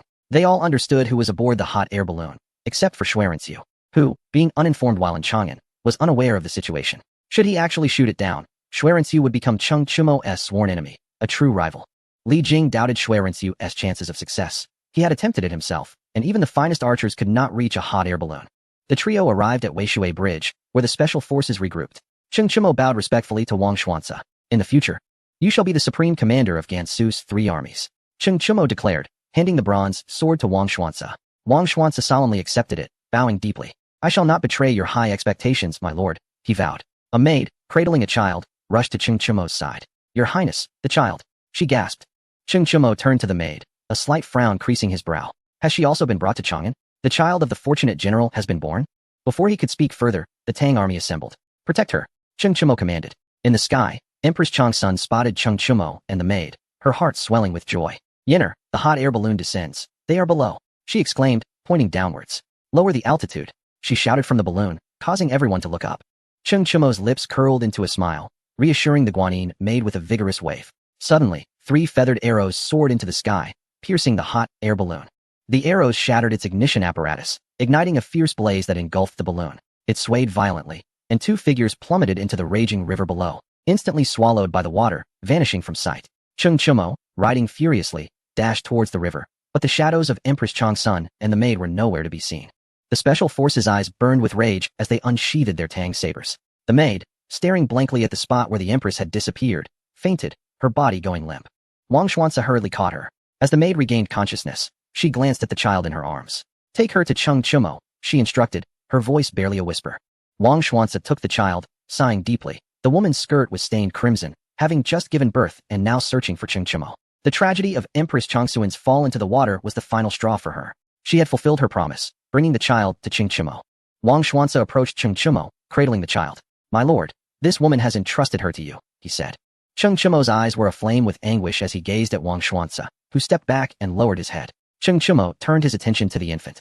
Unaware that this was his daughter, the baby was staring at her tiny hands, as if they were adorned with flowers. Upon noticing Cheng Chimo's gaze, she burst into tears. Fixating on him, Cheng Chimo's icy heart was stirred. Her gaze resembled that of the Guanyin maid. He extended his hands, and the infant, unafraid, reached out, yearning for his embrace. Wang Xuanzi placed the baby into Cheng Chimo's arms. The child ceased her cries, gazing up at him as if his face were a garden of blooms. Her tiny mouth quivered, and she began to wail once more. Cheng Chimo stared into the infant's eyes, and she indeed reminded him of the Guanyin maid. His thoughts were abruptly pulled back to reality by the baby's cries. "We must fight our way out," Wang Xuanzi urged. Cheng Chimo handed the infant back to him. "Split into 2 groups. I will draw them away," he instructed. Wang Xuanzi accepted the child, who cried out, reaching for Cheng Chimo. It was the first time he had witnessed a child cry so pitifully, and he couldn't help but glance at her with sympathy. "I will divert their attention. You take the child and escape," Wang Xuanzi insisted, returning the infant to Cheng Chimo. Once back in Cheng Chimo's arms, the baby stopped crying, believing that he had handed her over due to her earlier wails. She dared not cry again. Gripping his clothing tightly, Cheng Chimo inhaled deeply, binding the infant to his chest. "We are fated, and from this day forth, you shall be named Shinran," he declared, bestowing upon her a name filled with love. The infant closed her eyes, succumbing to a deep slumber, exhausted from her earlier cries. Cheng Chimo's gaze turned towards the Weishui Bridge, his eyes blazing red. The fate of the Guanyin maid was uncertain, and irrespective of who was responsible. Every last one of them would pay with their lives. "We shall break through," Cheng Chimo commanded. Wang Xuanzi led the special forces while Cheng Chimo rallied 8 fierce warriors. The warriors, with their eyes ablaze, were driven by vengeance, for their sister had also fallen into the river, the result of those across the way. A fierce battle erupted. At this moment, Shui Ringgui was still in shock, frozen in place. Li Jing and the others wore grim expressions. Shui Ringgui had unwittingly made an enemy of Cheng Chimo by shooting down the hot air balloon. He had unwittingly become the foe of Cheng Chimo, who would undoubtedly devise a means of retaliation against every single one of them. "Can you not follow simple instructions? I merely asked you to shoot an arrow, and you killed the Empress." Su Lai berated Shui Ringgui, incredulous at his blunder. Shui Ringgui's face was etched with bitterness. "It's over. I have killed Cheng Chimo's wife and the mother of the current emperor. What can I do now?" He lamented, glancing at Li Jing, who was equally flustered. "Let us at least try to obstruct Cheng Chimo symbolically. If anyone asks, we can say he was in the hot air balloon that was shot down and fell into the Weishui River, missing and presumed dead," Li Jing proposed. The others nodded in agreement. It was the best course of action. The soldiers remained oblivious, following orders without question. No one could uncover the truth of what had transpired. Report. The front line has been scattered by the special forces, with thousands dead and injured. A messenger rushed in, causing the 4 to freeze in shock. "How could this be? 1,000 dead already? How did this happen?" they exclaimed, hurrying outside to witness the scene at Weishui Bridge. The river was littered with corpses, and their faces turned pale with horror. Engaging the special forces had been a grave mistake. Indeed, he is a true disciple of the old master. Sigh. With 300 yin and 18 riders, it is no wonder Cheng Chimo is so audacious. Who can rival him? Su Lai mused. It was his first encounter with the special forces in action. He had heard tales of their prowess, but had now witnessed firsthand what it meant to be the king of land warfare. "Are we still fighting?" Shui Ringgui asked. As the Firehead army behind him began to stir restlessly, Li Ji cast a glance at Shui Ringgui. "If you wish to fight, go ahead. My back has been troubling me lately," he replied, unwilling to confront Cheng Yaojin's son. He had no idea how to explain the shooting down of the Guanyin maid, let alone engage in battle. "Order the 3 armies to clear a path for defense and minimize casualties," Li Jing commanded. The 3 armies organized themselves in formation. Cheng Chimo could see no enemies ahead. The special forces were running alongside the horses, the rain of arrows having ceased. Wang Xuanzi was puzzled. What is happening? Soon they passed through the enemy lines. Wang Xuanzi realized they had intentionally been allowed to pass, his heart racing at the prospect of having such soldiers at his command, daring to fight against all of Tang's renowned generals. After breaking through the encirclement, the 9 continued onward. Within a day, they reached Fufeng County. Tens of thousands of soldiers emerged, not from Li Jing's ranks, but led by a young man, He Zongxian. This was the main force of Zhang Shigui. Enemies meeting face to face were particularly fierce. Cheng Chimo unsheathed his weapon and charged toward the enemy, followed by the 8 fierce warriors. Only one thought consumed his mind: to annihilate every enemy in sight, regardless of who stood in his way. 8 men formed a protective formation around Cheng Chimo, shielding him from all sides. Cheng held the child in his arms, unable to let go, as he was determined to protect the infant. The 9 men showed no inclination to linger, After breaching the enemy lines, they pressed on further into the distance. He Zhongxian wore a face full of resentment. No army could prevent Cheng Chimo's advance. There was little to be done. The advantages of a large troop differed greatly from that of an individual soldier. A single good dog can block the road, but 10 rats merely feed an old cat. Individual prowess was insufficient to halt Cheng Chimo's charge. No adversary stood a chance. Upon reaching Fufeng County, they passed through a village where Cheng Chimo decided to stop. The child, Xinran, was already crying out in hunger. Entering a room, he found a woman washing clothes. Upon seeing Cheng Chimo, she hastily dried her hands. Beside her, a wooden baby carriage held an infant sleeping soundly. Cheng recognized this woman. She was the widow who had once sold her body for a mere measure of rice. With the aid of Princess Gaoyang, she had since established a family. Her husband, a laborer, cherished her, and they had a son. Please help me feed the child, Cheng Chimo requested, handing Xinran to her. The widow promptly took the infant, turned her back to Cheng, and began to nurse her. After Xinran was satisfied, Cheng left a gold coin behind. He wished to ask her to inform Princess Gaoyang to assist in finding Guanin's maid, but ultimately decided against it and departed. Chapter 256. Autumns and outside the village. Several hundred people awaited Cheng Chimo. 8 rogues stood at the front, the others behind them, clad in familiar attire of black with golden masks. They had once been loyal to Li Shimin, but now served Cheng Chimo. They knelt collectively on one knee. We greet our lord. Their voices were loud and fervent. Having faced Cheng Chimo in battle multiple times, they bore an indelible shadow of fear in their hearts. Each encounter with him had made them tremble. Yet today, all traces of trepidation vanished. They were no longer fearful but rather exhilarated. Following Cheng Chimo filled them with pride and loyalty. Cheng Chimo raised a hand, and all stood. From this day forth, you shall be known as members of the Tianxia Society. These 9 shall serve as protectors, and I am the president. Represented by this infant in my arms, Xinran, Cheng Chimo declared. He felt remorse for the wealthy general, who had been detained and whose wife had perished, leaving only this child behind. To atone, he vowed to ensure the child's safety for her entire life. As you command, the members of the Tianxia Society bowed deeply. The Lord has issued a decree, commanding all members of the Tianxia Society to exert their utmost efforts in searching for the 9th protector. Langmi rose to address the members. We shall comply, they responded in unison. They dispersed, and the 8 continued to follow Cheng Chimo, beginning to relay the intelligence they had gathered. My lord, your child is now the heir of the Cheng family, and is quite safe in Chang'an. Zhang Shigui has taken over as the Grand Commander of Henan Dao. Li Xiaogong's naval forces are stationed in Xiazhou, while Li Daozong is in Longxi. The Tubo are amassing troops with the intent to besiege Ryu City. Cheng Chimo nodded. How many people are there in the Tianxia Society? He inquired. 350,000, and the number continues to grow, Langmi replied. Cheng Chimo paused, astonished. 350,000? He reached out to stroke the small hand of the infant in his arms. With such a following, you could be an empress. 350,000, I am not as formidable as you, Cheng Chimo remarked. Xinran covered his fingers with her tiny hand, her clear, bright eyes gazing at his fingers as if they were her new toy. Cheng Chimo took a deep breath. Without this child, he truly wondered what he might have become, likely a madman. Gazing at Xinran, he felt his agitation dissipate. Who was responsible for shooting down Guanin's maid? Cheng Chimo asked. The 8 men's eyes blazed with fury. Shui Ringgui, Langmi gritted his teeth. Cheng Chimo's gaze turned frigid. Shui Ringgui, your 3 arrows struck the Tianshan. Yet you dare to strike me, Cheng Chimo? Very well, indeed. With that, he mounted his horse.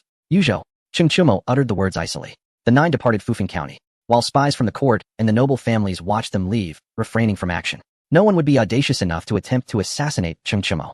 In the imperial palace, within the Taiji Hall, the ministers stood in silence, while the military officials appeared unfazed.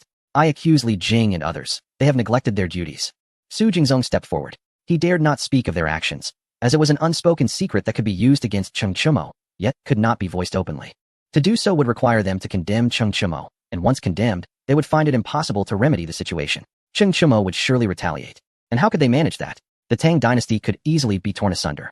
Li Ji looked at Li Jing, suppressing his anger. Li Jing would bear the brunt of the blame. First, he had indulged Cheng Yaojin, and now he had let Cheng Chimo slip through his fingers. Such matters did not need to be explicitly stated. Li Ji understood them well. I admit my guilt. I request your majesty to dismiss me from my office. Absolve me of my position, and allow me to return home to live out my days. Li Jing bowed. Li Ji was taken aback. The charges he had prepared were suddenly stifled. Even during Li Shimin's reign, Li Jing had never faced such consequences. Now, he simply refused to serve.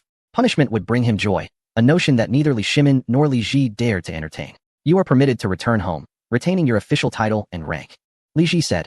This was the extent of his actions. A mere symbolic punishment would mean he no longer needed to be emperor. Li Jing sighed internally. Opening his mouth to voice his thoughts, he realized that Li Ji and Li Shimin were employing the same tactics. Why not simply allow him to resign? The ministers were left speechless. Was this truly a punishment? It was more akin to a vacation. Li Ji temporarily took over Li Jing's duties. Li Ji continued. And Li Ji was overwhelmed with joy, stepping forward to express his gratitude.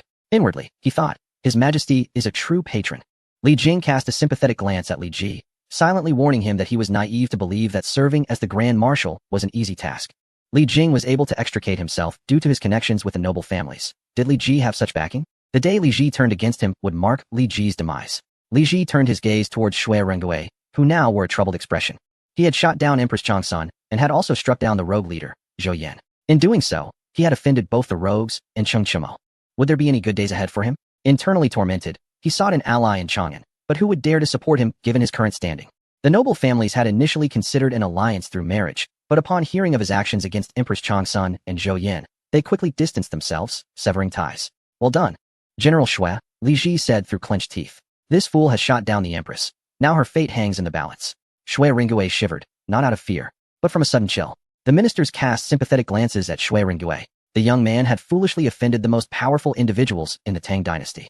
The rogue possesses all the ministers' information, and Li Ji is the current emperor. There is no need to mention Cheng Chimo. Even Li Shimin could not take him away. Who else could contend with him? The only option is to use Cheng Chimo's son as a hostage, who must be treated with the same reverence as ancestors. Should any issue arise, Cheng Chimo would undoubtedly rebel. Furthermore, that child is born of Empress Changsun, a lineage that is enviable to contemplate. I acknowledge my transgressions. Shui Rengui stated. Silence. Li Ji slammed the table heavily. This scoundrel intends to divulge matters. The Tiela tribe is making significant moves. You shall lead our forces there. Li Ji commanded. Shui Rengui complied. This can be seen as a form of indirect protection, sending him off to the grasslands. It would not be easy for Cheng Chimo to find him. Li Ji felt helpless. Being an emperor is extraordinarily challenging. Nothing is ever simple. I ascend the throne. Granting amnesty to the world and reducing taxes, Li Ji declared. He resolved to first pacify the hearts of the people. His father had once said, water can carry a boat, but it can also capsize it. There can be no more rogues. I shall pardon all rogues in the realm, Li Ji proclaimed. Currently, the rogues are already under Cheng Chimo's control, a matter that demands his utmost attention. The ministers echoed their agreement. The rogues are a creation of theirs. A classic case of shooting oneself in the foot. After Li Shimin's reliance on the rogues, they began to retaliate. The officials' nightly escapades with concubines were well known to the rogues, as if countless eyes were watching them. Their suffering was profound. Rogues should not exist. Li Ji's actions deeply resonated with the populace. He felt a secret satisfaction. He had finally garnered the support of his ministers. The underlings of the Jingzhou prefecture exploited their power and oppressed the common folk. Your Majesty, please investigate, Changsun Wuji urged. This was a preparation to establish authority for Li Ji. Li Ji mused that Changsun Wuji was indeed cunning. He was quite adept at the art of political maneuvering. Dismiss all underlings of the Jingzhou prefecture and recruit new personnel from the military, Li Ji ordered. To dismiss is tantamount to execution.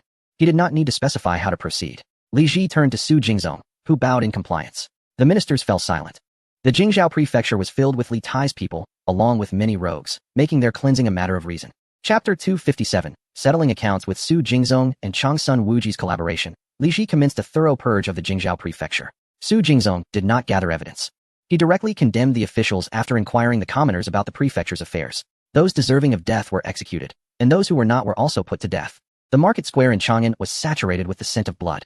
The people cheered. This is the nature of factional strife. Li Ji issued another decree to placate Cheng Chimo, as if nothing had transpired. Upon receiving the news, Cheng Chimo sneered coldly. The rulers are truly shameless. While Li Ji seeks to quell matters, Cheng Chimo would not allow it. This matter is far from over. 100 miles ahead lies Yuzhou. Cheng Chimo and his 9 companions lingered. Shinran pouted, following Cheng Chimo in hardship, enduring hunger intermittently. Cheng Chimo chuckled bitterly, his heart filled with affection. He felt immense pity for Shinran and vowed to bring her joy. My dear daughter, hold on. I shall find a woman to nourish you, Cheng Chimo promised.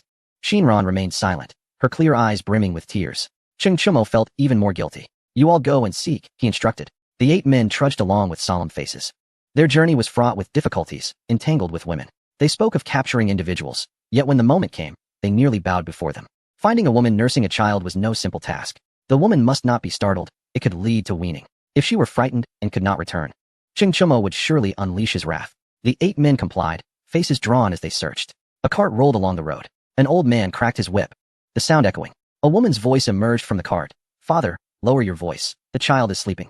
This was fortuitously overheard by Lang Mia. The old man immediately fell silent, his face betraying discomfort. He could not frighten his granddaughter.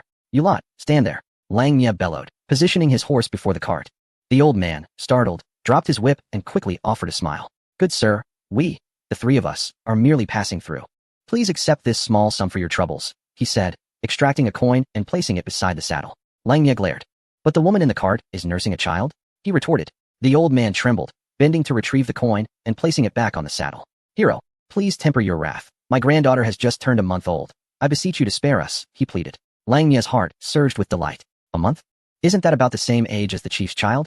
Perfect for nursing the chief's child. Your daughter has been requisitioned by us. Come with me, Lang Ye declared. The old man's expression darkened. This man would not yield to softness. Only firmness remained. You are outrageous. My son-in-law is the Grand Commander of Liaodong, Shui Ringgui. Do you dare to harm us? The old man shouted, his voice tinged with resentment as he resorted to name-dropping. The mention of Shui Ringgui brought forth a hint of bitterness in his tone. The families of high-ranking officials live in luxury, while they suffer. That scoundrel Shui Ringgui never returned. Rumors spoke of him being in Chang'an, prompting the old man to search for his daughter and granddaughter. Lang Ye's countenance darkened instantly. Shui Ringgui, he ground his teeth. What a twist of fate. He had been worried about finding Shui Ringgui, and now he had found him. With a swift motion, he lashed the old man across the back with his whip. The old man writhed in agony. The cart's curtain was drawn back, revealing a rather ordinary-looking woman hastily dismounting. Hero, do not strike my father. What do you desire? We will comply, the woman cried, tears streaming down her face. Lang Ye was at a loss for words, unable to bring himself to harm a woman. Take the three of them back and report. The master is ruthless. He will manage, Lang Ye commanded. They are Shui Ringui's wife and child, he added. Cheng Chumo regarded the woman, rendered speechless. In the past, he would have been merciless, but now he could not. Having a child changed one's perspective on treating others with children kindly. It was no easy feat. You assist me in nursing the child, Cheng Chumo instructed, placing Shinran in the woman's arms. The woman nodded eagerly, fearing that Cheng Chumo might take offense and harm her father. Lang Ye pulled Cheng Chumo aside. Your husband harmed Xiaojiu. Do you intend to let this slide? He inquired. Cheng Chumo's expression darkened, glaring at Lang Ye. You scoundrel. You want me to act while you sit idly? Do not think I am unaware of your schemes. My ruthlessness is reserved for the enemy, Cheng Chumo rebuked vehemently, spitting in Lang Ye's face. Lang Ye, taken aback, dared not look up. He thought to himself, perhaps it will rain. I could use a wash. Being spat upon daily is indeed tough. Yet, we cannot let this go. Shui Ringgui dared to shoot at Guanin's maid and Xiaojiu.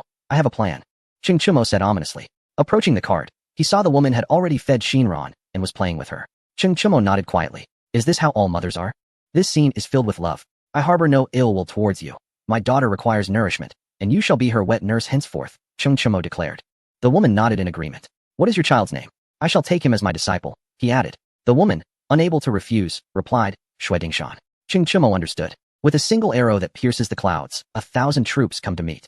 If Shui Ringgui shoots the Guanin maid and Xiaojiu with an arrow, then let his son shoot him in return. If he survives, he is fortunate. If he dies, it is his just deserts. With the woman providing milk. Shinran was no longer hungry, eagerly drinking the milk every day. The woman was well taken care of, enjoying all sorts of delicacies. The old man was driven away by Lang Ye. Let him go inform Shui Ringgui. Ha, Shui Ringgui, let us see how you will deal with this. Lang Ye said ominously. Cheng Chumo remained silent nearby. Lang Ye had some peculiarities, often lost in his own thoughts. My lord, when shall we return to Gansu? Lang Ye approached Cheng Chumo and asked. Cheng Chumo shook his head. We shall not return. Let Ernyo take the Marine Corps to Sanshampu, he instructed. Lang Ye complied.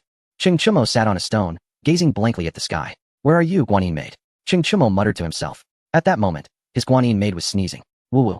Master, Sun Simiao is bullying me. He refuses to treat me properly, cried Empress Changsun. Long Gui attended to her like a grandson, holding chicken soup in one hand and fish soup in the other. Yet, the disciple's wife refused to drink even a sip, constantly finding fault. There was no remedy. For Empress Changsun was in low spirits. The only solace was that the child had been entrusted to Cheng Chumo. She worried every day about the child's well-being. Would the child be able to eat enough with Cheng Chumo? What would he feed the child? Surely, he wouldn't be feeding the child wolf's milk, would he? How would one educate and discipline a child raised on wolf's milk? Sun Simiao opened his mouth, standing to the side like a grandson. He did not dare to speak. Usually, Long Gui would accommodate him, but not now. The disciple's wife, having just given birth, had fallen into icy river water and could fall ill. How would he explain the lingering illness to his disciple? I won't drink it. Woo-woo, master is bullying me, Empress Changsun said again. She picked up the golden knife coins from the bed and tossed them out, handful by handful. Long Gui remained unperturbed, squatting down to collect them as Empress Changsun threw them. Your aim needs improvement. Wouldn't it be more impactful to throw them at Sun Simiao's face? Long Gui remarked. Sun Simiao's expression darkened. This old fellow truly lacked humanity. He forced a smile towards Empress Changsun. Dear child, being angry is not good for your health, Sun Simiao said. Uffed. Empress Changsun couldn't help but laugh. The two old men felt a sense of relief. They finally laughed, realizing how difficult it was to cater to this little ancestor. Chapter 258, The Emperor's Calamity. The concubine standing by watched with envy. Why is Empress Changsuan's fate so fortunate? Two living deities were bending over backwards to please her. She had tried to learn from Empress Changsun, but all she received was a glare from Sun Simiao and a threat from Long Gui. You are too much, Long Gui said. Empress Changsun noticed the concubine's expression, seeing that she was on the verge of tears. Yinner, come here. Empress Changsun beckoned the concubine closer. The concubine approached and sat beside Empress Changsun, looking completely pitiful. Did you hold back your strength when you struck me? Long Gui said with a dark expression. This young girl wishes to emulate the Guanyin maid. She bore a child for Cheng Chumo. What can you do? The concubine immediately forced a smile that looked worse than crying. Empress Changsun shot a glare at Long Gui, feeling helpless against his obstinate thoughts. No offspring is a grave matter. She lifted a bowl of chicken soup from the table for the concubine. The concubine looked at the chicken soup and swallowed hard, secretly observing the expressions of the two obstinate old men. Sun Simiao wore a cold smile, his meaning clear. Dare to drink, and see how I will deal with you. Long Gui was even more straightforward. A golden knife coin shot onto the table, embedding itself completely. Wu sister, I am not greedy, I won't drink Wu. The concubine buried her face in Empress Changsuan's arms and cried uncontrollably. The two old men were utterly unfazed by her tears. That's fine, I brewed this soup all night. My dear child, drink it up, and tomorrow I shall prepare something else for you. Quickly, it is good for your health, Sun Simiao said, switching his tone. One was an unsympathetic, sharp-tongued old man, while the other was a benevolent, humble father. The stark contrast left Empress Changsun speechless. She patted the concubine's little head. Yinner, do not cry. Your sister is here, and I will avenge you, Empress Changsun said, ignoring the two old men as she comforted the concubine. In the end, Empress Changsun and the concubine each had a bowl of soup. The concubine drank with delight, while Empress Changsun sipped with disdain, picking apart every flaw. The two old men nodded in agreement. Yes, yes, if you say it is salty, then it must be salty. Old son, can you be more mindful in the future? Can you even cook? Long Gui chimed in. Sun Simiao nodded repeatedly. After the two young ladies finished their soup, the two old men carried their bowls out of the room. Outside, they sat at the door, sighing. Old Gui, your divination was inaccurate. Did you not say we would sail smoothly down the current? Sun Simiao said, his tone tinged with blame. Long Gui looked up at the sky. He had not expected this outcome. The two had predicted that Li Shimin would die soon, and were preparing to travel the world once again to avoid trouble. Just as they were enjoying their leisurely moment, Empress Changsun and the concubine descended from the sky. They were momentarily stunned, but quickly rushed to aid. In the end, they saved a little ancestor. After years of experience, this was the first time Sun Simiao encountered such a difficult-to-serve master in Empress Changsun. They were both helpless, unsure why they could tolerate Empress Changsun's antics.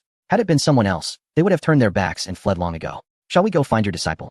Sun Simiao suggested, believing it to be the best course of action. Long Gui wholeheartedly agreed with Sun Simiao's opinion, and they decided to escort Empress Changsun to Qingchumo before leaving. Suddenly, Long Gui's expression changed. This is bad. Long Gui rose, his face solemn. Sun Simiao cracked his knuckles, letting out a sigh of lament. The fortunes of the Tang dynasty have run their course after 10 years.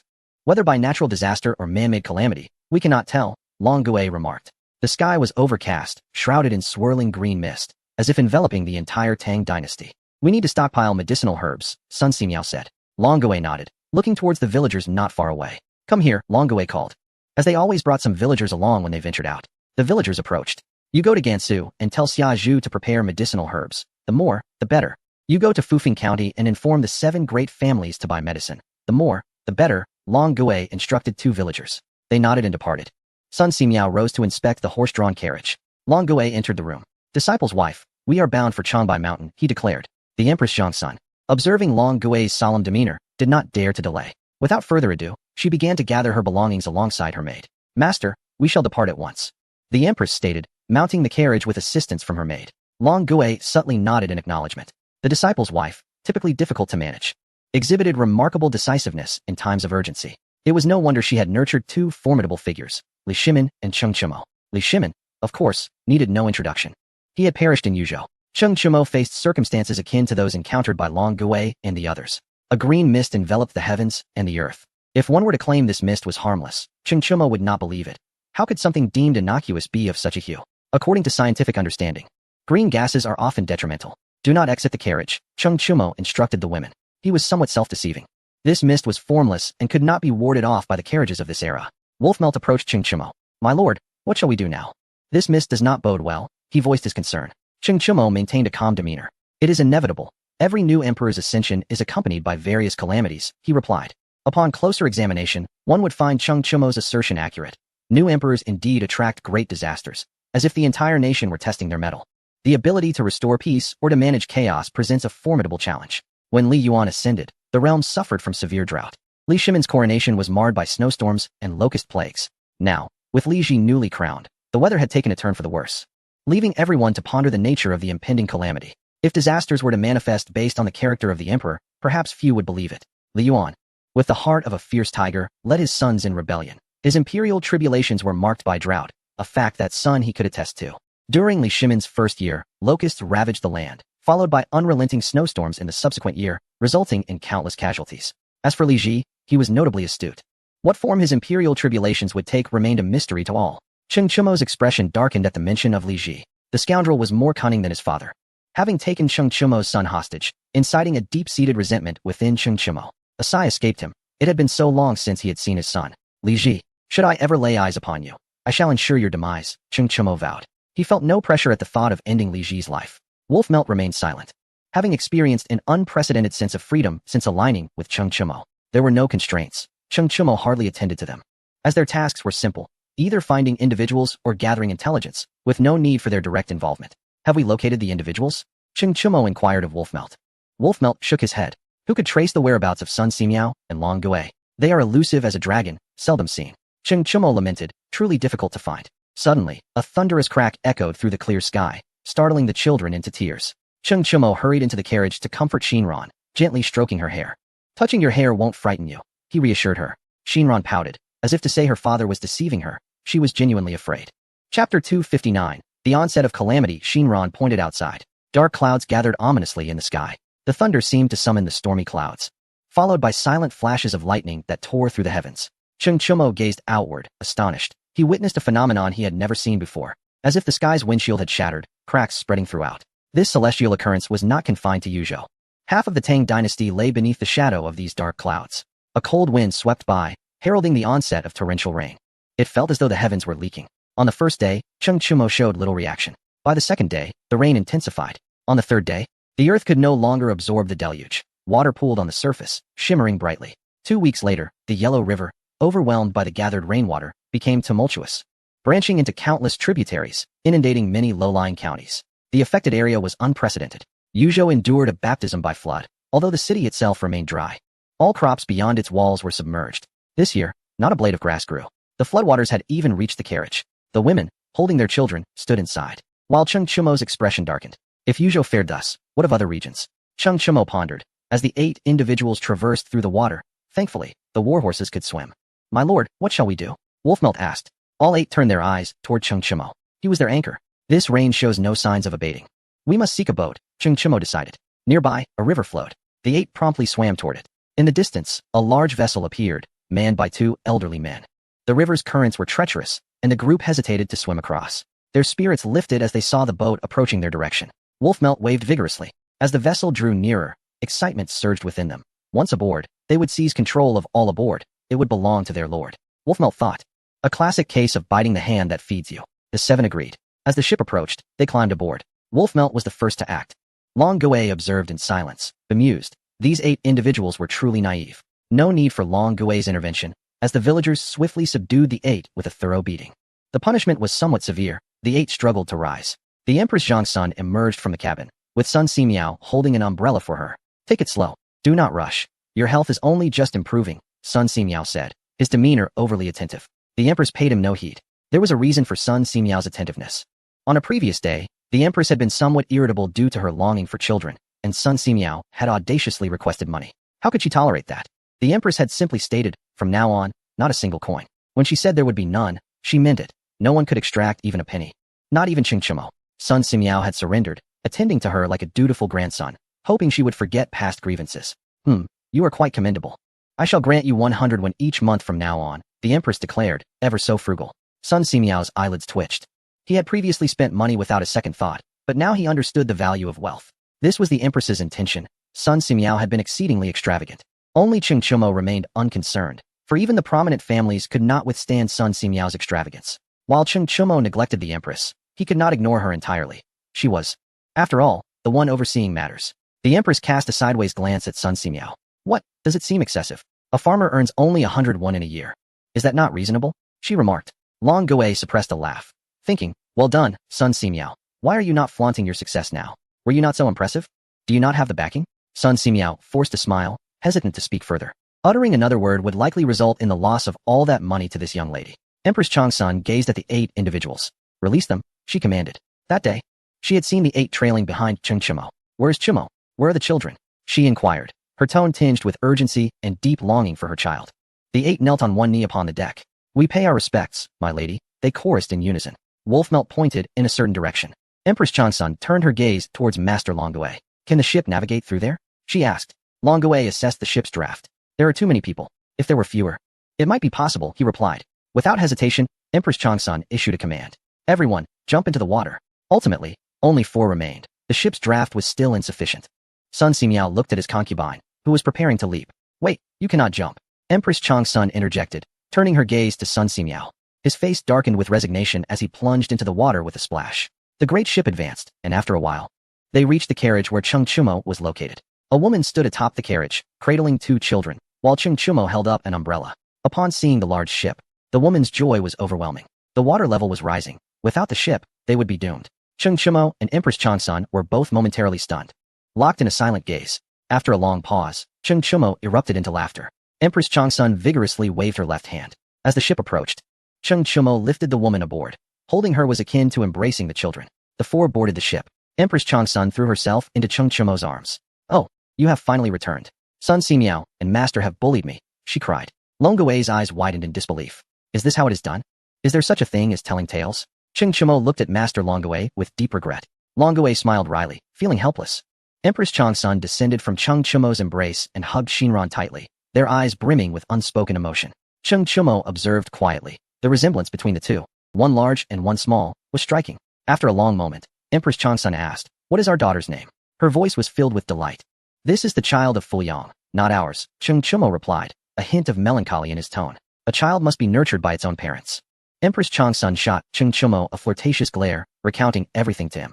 Cheng Chimo listened with rapt attention, glancing between the child and Empress Changsun. In an instant, joy surged within him. Had he been deceiving the child into thinking she was his? The 2 engaged in animated conversation, seemingly oblivious to those still submerged in the water. Sun Simiao swam over, fuming as he boarded the ship. He pointed an accusatory finger at Longuewei, berating him. Old man, was that intentional? The waterline is so high. And you made me jump. Sun Simiao felt aggrieved. Never before had he been treated so poorly. Cheng Chimo rose and bowed to Sun Simiao. You have worked hard. Esteemed physician, please change your clothes, he said. Sun Simiao nodded subtly, recognizing that Cheng Chimo surpassed that girl in character. In the distance, a large log floated towards them, with a few people clinging to it. Cheng Chimo rescued them. Which village are you from? He inquired. The survivors wore expressions of despair. A village? There is no village left. Everyone has perished. Cheng Chimo sighed inwardly. The disaster was utterly horrific. There was no way to save anyone amidst the relentless rain. Returning to the cabin, he found Empress Changsun watching a woman nursing a child. Cheng Chimo was at a loss for words. Do you not have your own? He asked. Empress Changsun stared blankly at him, then glanced down at her chest. Ah, yes, I do. She took the child and said, Shinran, come. Mother will feed you in the room. Empress Changsun carried the child back to the room, with Cheng Chimo sheepishly following. Amused, Empress Changsun thought, let him come along. It's my first time nursing, and I lack experience. In chapter 260, after the rain, within the room, Empress Changsun loosened her clothing. Cheng Chimo stood there, dumbfounded. Shinran, with both hands, began to nurse. Oh, this is unbearable. It itches too much. Empress Changsun exclaimed, experiencing the discomfort of nursing for the first time. Cheng Chimo swallowed hard. Shall I give it a try? He suggested, genuinely curious. After casting a warning glance at him, Empress Changsun turned her back and resumed nursing. She felt a bit one-sided. Milk was not something she could summon at will. Shinran struggled to latch on, her little head bobbing, yet no milk flowed. Frustrated, she ceased sucking, glaring with tiny fists as if that alone could summon milk. Empress Changsun blushed, feeling inadequate as a mother. She truly had never nursed a child before. She looked at Cheng Chimo with a pitiful expression. The sight of the child's distress was even more heart-wrenching, as she had been taken from a mother who could nurse her well. Cheng Chimo exited with Shinran in his arms, addressing the woman. You come here. After saying this, he hurried back into the room. Inside, Cheng Chimo sat with a grim expression while Empress Changsun leaned against him. What shall we do about Fuyang's child? She voiced, a tinge of guilt and worry in her tone. Cheng Chimo had to consider this matter. He had initially thought the child was his, held hostage in the palace, but now realized it was Fuyang's. This realization left both him and Empress Changsun feeling unsettled. Do not worry, the child will be safe in the palace. As long as Li Ji believes the child is mine, he will not act against it. I will be cautious, Cheng Chimo reassured her. Empress Changsun felt considerably more at ease, understanding the situation well. Yes, let us wait a few months before we meet again. It's not the right time now, she said, suppressing a smile. The concubine is outside, she added. Cheng Chumo remained silent. Discussing serious matters dampened his spirits. He pondered how the court would respond to this calamity. Would they address it publicly like Li Shimin did? At that moment, he found himself reminiscing about Li Shimin, who had governed with clarity during his lifetime. Regardless of the issues at hand, they were resolved openly. Although not every situation ended perfectly, it was satisfactory for the people. Now, under the reign of Emperor Taizong, would such transparency ever return? The forthright Wei Zheng had passed away, leaving a lingering sense of loss. His ending was indeed poignant. He became the first to revise historical texts, setting a precedent from the Warring States to the Tang dynasty. After his death, Li Shimin had his remains exhumed. A lifelong loyal minister, he was buried with a spirit tablet of Li Jianqing, unable to forget his old master, even as he bore the sins of Li Shimin. His grave was desecrated, and he had once been in a position to marry a princess, but Li Shimin had rescinded the offer. This illustrates the fate of loyal ministers and valiant generals. The fate of loyal ministers like Wei Zheng is so tragic. Who would dare to speak candidly? Li Shimin has severed the path for those who dare to voice the truth. A report was made. The heavy rain had ceased. Wolfslayer stood outside the door, gazing at Xiao Jiao, who stood at the entrance, feeling a pang of discomfort in his heart. The little sister was not favored. The concubine, however, held a different view, playfully winking. She was quite aware of her position. A concubine is merely a concubine and should not vie with the legitimate wife. Cheng Chumo emerged from the chamber, and the concubine swiftly darted back inside. Cheng Chumo, without uttering a word, led Wolf Slayer out of the cabin. Long Gui and Sun Simiao were surveying the flood-ravaged land, their expressions grave. Cheng Chumo approached them. This matter is challenging. After such a calamity, a great plague is sure to follow, he remarked. Long Gui and Sun Simiao nodded solemnly. Based on past experiences, it was evident that a significant epidemic would ensue. We should go to Changbai Mountain and secure the medicinal herbs there, so we may be prepared for any eventuality, suggested Sun Simiao. Cheng Chumo shook his head, stating that Sun Simiao's proposal was impractical. Reaching Changbai Mountain was impossible at present. The land is inundated, and after the rain, it will be muddy and unwalkable. We need not worry about the herbs. I believe there are others more eager to hoard them than we are, Cheng Chumo asserted. Sun Simiao ceased his discourse. Content as long as there were medicinal supplies. Wolf Slayer was instructed to notify the 7 prominent families to convene in Yuzhou under the pretense of establishing a pharmaceutical factory, promising substantial profits. Cheng Chumo commanded. Wolf Slayer complied. He departed in a small boat, while the larger vessel continued its patrol in Yuzhou. The waters rose swiftly but receded just as quickly. As long as it was not low-lying land, black earth was already exposed. The ground was strewn with remnants of houses shattered by the flood. An order was given to local authorities to simultaneously check the remaining food supplies and distribute rations. Any signs of negligence would be met with severe consequences, Cheng Chumo declared as he traversed the realm. The 7 responded with bows. Cheng Chumo gazed towards the distant city of Yuzhou, determined to reach it as soon as the roads became passable. Li Yu should be in Yuzhou. I wonder what he has become. A week later, the roads were largely free of standing water. Cheng Chumo disembarked. The ground was firm enough for normal walking, though carriages were still impractical. Empress Changsun, cradling a child, accompanied Cheng Chumo towards Yuzhou. Upon arriving in Yuzhou City, the streets were bustling with citizens clearing debris washed in by the flood. Twigs and branches were piled high for firewood, while other debris was sorted. The red brick pathways had turned black. Li Ji stood in the street directing efforts. Brothers, move quickly. We need to clear the area for the disaster victims to have shelter, Li Ji shouted. Cheng Chumo felt a sense of pride. This young man was commendable. Come here. Cheng Chumo bellowed. Li Yu, startled, turned around in disbelief, staring blankly at Cheng Chumo, trembling with excitement. Father, Li Yu exclaimed, rushing towards Cheng Chumo and throwing himself into his embrace, overwhelmed with emotion. Cheng Chumo's expression darkened. This rascal still referred to him as father. He shoved Li Yu away and kicked him in the stomach. Get back, Cheng Chumo admonished. Li Yu fell to the ground but quickly rose, brushing off the mud from his clothes. Father, could you refrain from kicking me? I am now the most incorruptible prince in Yuzhou. I have my dignity too. Li Yu protested, beaming with pride. Cheng Chumo nodded, unable to deny that Li Yu had changed remarkably. This was indeed how a prince should comport himself. Li Yu turned to Empress Changsun and bowed deeply. Mother, he said. One must admit, Li Yu had a way with words. Empress Changsun was momentarily taken aback, her seasoned demeanor turning flush with complex emotions, confusion and joy intertwined. No need for excessive formality. How is your mother? Empress Changsun smiled. Li Yu's heart soared. Empress Changsun acknowledged him as her son, and Cheng Chumo had no choice but to accept that. Mother, come with me, Li Yu urged, leading the group to the government office. The Empress Dowager was busy crafting shoes with a group of women. Sisters, let us make an extra pair of shoes. We can save one more life, the Empress Dowager declared. After the flood, the ground was no longer level, filled with small stones and branches. Shoes were essential to prevent foot injuries, truly a means to save many lives. Speed is of the essence. Chapter 261. The court's response upon seeing Empress Changsun and Cheng Chumo, the Empress Dowager, was initially stunned. Then, in front of everyone's incredulous gaze, she leaped into Cheng Chumo's arms. "Oh, you've come to see me. Why did you take so long to come for me?" she cried. Empress Changsun's expression soured. While she did not oppose the Empress Dowager's affection, this was a bit excessive. How could she not embrace her first? Humph, indeed, large-breasted yet brainless, only seeing men. Cheng Chumo felt a bit awkward. He had not anticipated such an encounter. The Empress Dowager had to leap into his arms. He had saved her son, ensuring that Li Shimin and the court officials dared not harm Li Yu. Even symbolic punishment was out of the question. This was the power of his background. The moment Li Yu called him father sealed his fate. As long as Cheng Chumo lived, they would not dare to touch Li Yu. Moreover, Li Yu was not of paramount importance. Ahem, ahem. Empress Changsun cleared her throat. Li Yu, standing behind Cheng Chumo, felt anxious. Why couldn't his mother discern the hierarchy? At this moment, she should have leapt towards Empress Changsun instead. It was like visiting a friend's home. During a conversation, complimenting the friend is of little use. One ought to praise the friend's wife instead. Only when she is pleased can the meal be enjoyed. If she is displeased, the meal is hardly enjoyable.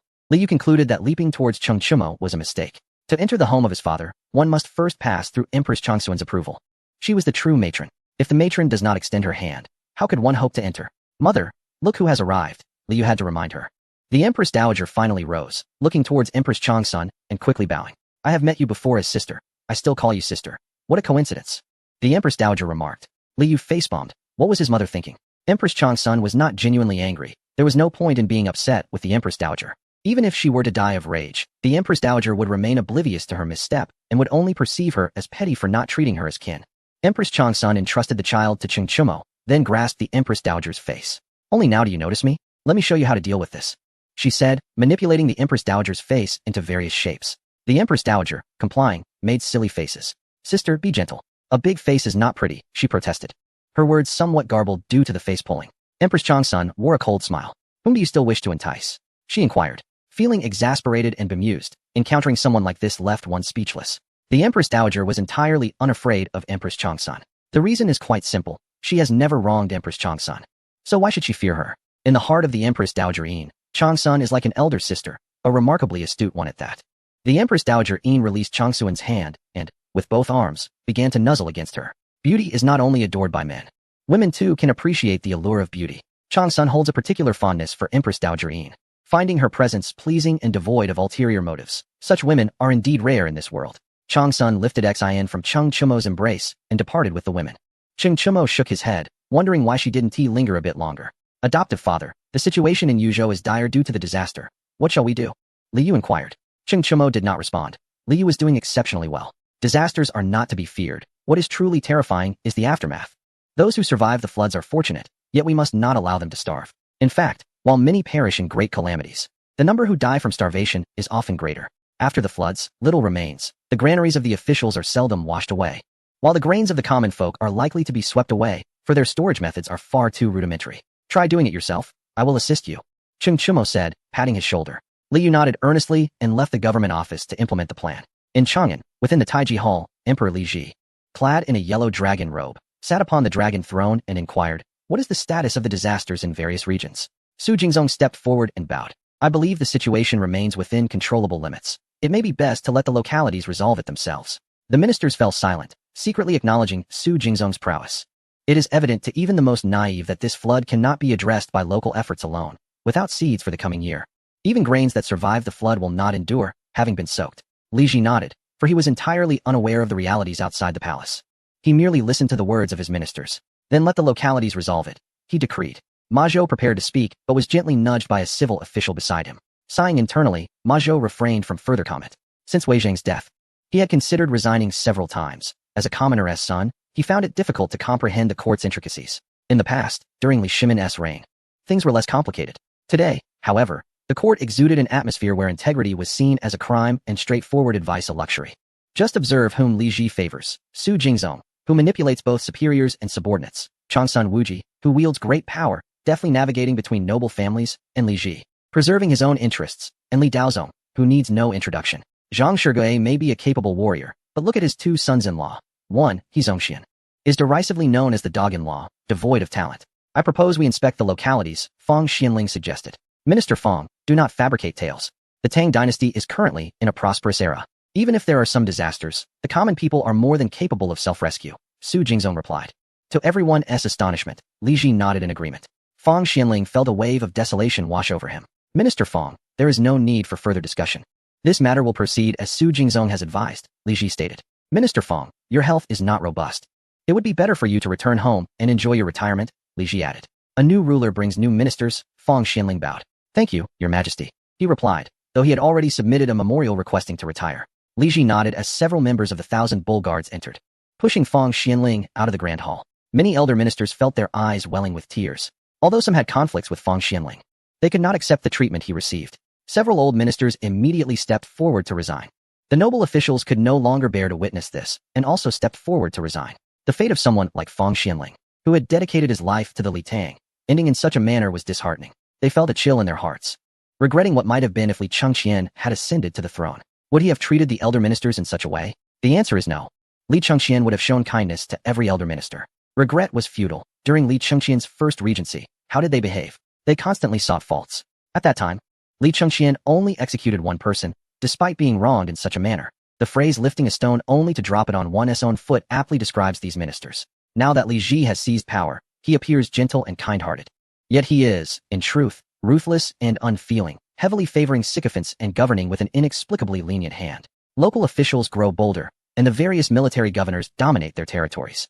Many ministers are retreating to their hometowns for retirement. Changsun Wuji secretly noted that Li Ji was growing anxious. Li Ji remained oblivious to the calamities, while Changsun Wuji was fully aware but chose not to inform him. After the court session, the noble ministers gathered at the Chui residence. Chui Wencheng, the young master of the Chui family, leisurely sipped tea. What should we do? Li Chang asked. The actions of Li Ji left them disheartened. I see nothing amiss. An official from the Lu family replied. Naturally, the Lu family head, being a high-ranking official, would say that. Li Chang glared at the Lu family official. Enough bickering. It's a minor issue. What the court decides is the court's business. It has nothing to do with me, Chui Wencheng remarked, appearing indifferent. He clapped his hands. And a maid entered with Lang Mia. My master has instructed you to attend a meeting in Yuzhou. There are fortunes to be made, Lang Mia announced, exuding an air of superiority and not even glancing at them.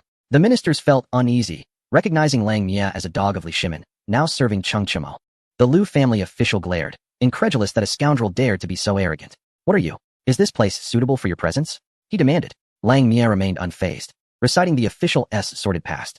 You should think carefully before speaking to me. I know how many moles you have on your body, Lang Mia warned. The Lu family official glared back, but dared not speak further. Have a seat, Chui Wencheng instructed, secretly pleased, thinking that their ties to Cheng Chimo could not compare to his own. The treatment they received was vastly different. Lang Mia, however, spoke to him with utmost courtesy.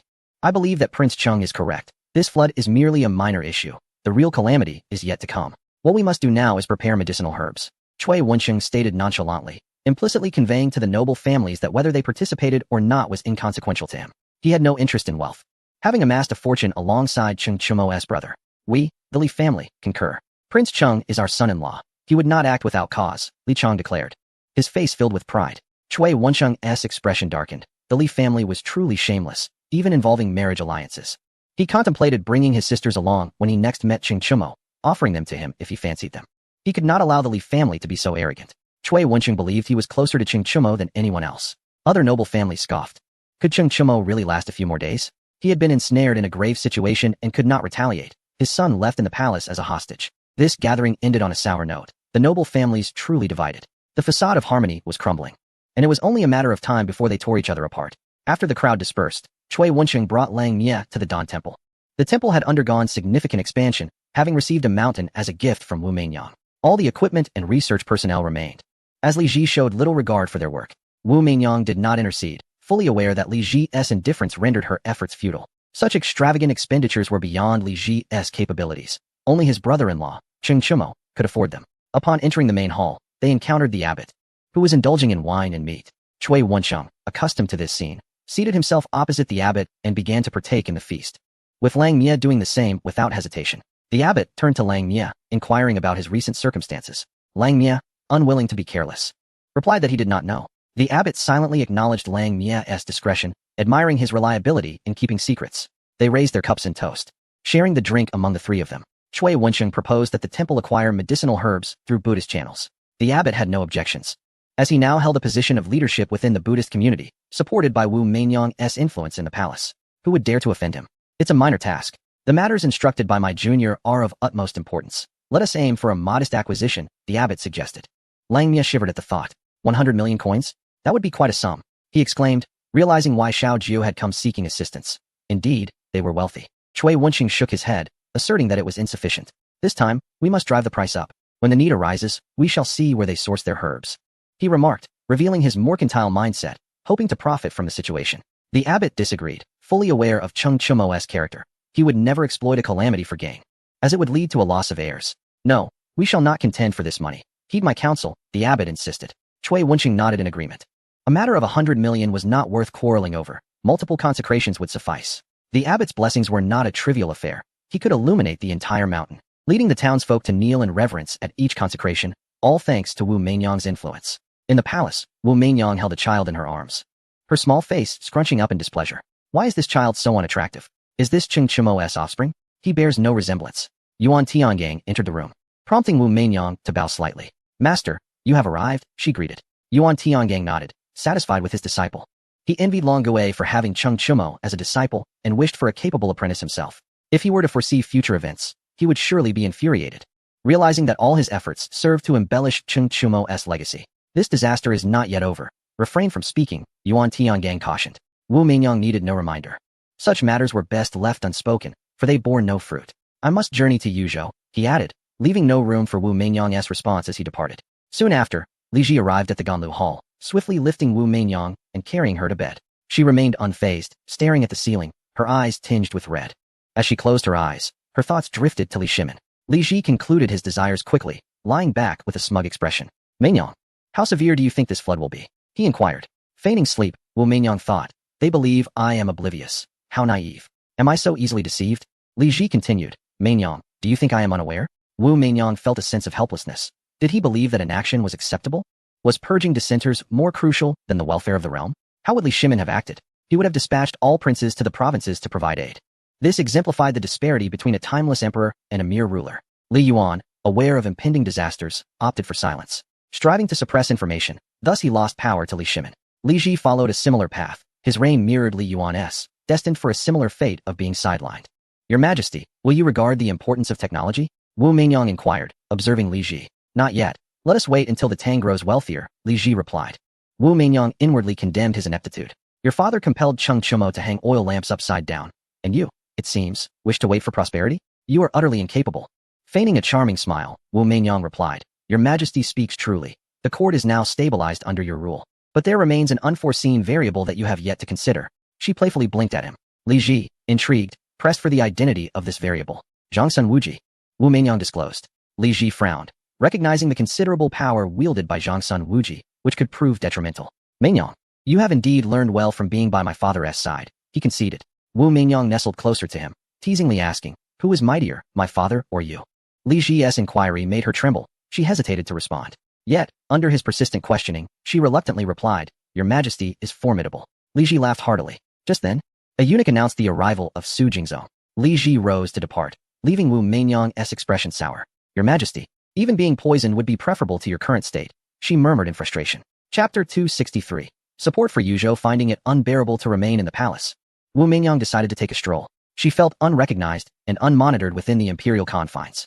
Exiting the palace, she made her way to Dawn Mountain. Familiar with the route leading to the main hall, the abbot was still there, enjoying his drink. Wu Meinyang, feeling disgruntled, took a seat opposite him. The abbot, upon noticing Wu Meinyang, quickly sobered. What brings you here? If you seek funds, you know the storeroom better than I, he remarked. Wu Meinyang shot him an indignant glance. Where's my brother-in-law? She demanded. The abbot, without reservation, informed her of Cheng Chumo's whereabouts in Yuzhou. Upon hearing the news, Wu Meinyang smiled. Her brother-in-law was indeed reliable, preparing medicinal herbs.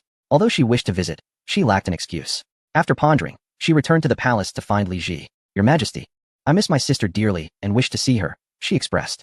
Li Ji contemplated for a moment before acquiescing. Wu Meinyang's heart swelled with joy as she departed the palace. Li Ji watched her retreating figure, chuckling to himself. I wonder what distinguishes Wu Shun from her. He mused, feeling a tinge of possessiveness, curious to try and test Wu Shun. Wu Shun was Cheng Chumo's ally, residing in Gansu. If Wu Meinyang could bring her back, it would be ideal. Wu Meinyang entered Yang Shi's chamber, where Yang Shi lay in bed, covered by a quilt, unclothed. Wu Meinyang's heart sank, tears streaming down her face. There was no need for speculation. Li Ji had undoubtedly visited. Yang Shi, flustered, hurried to cover herself properly. She stammered, at a loss for how to explain.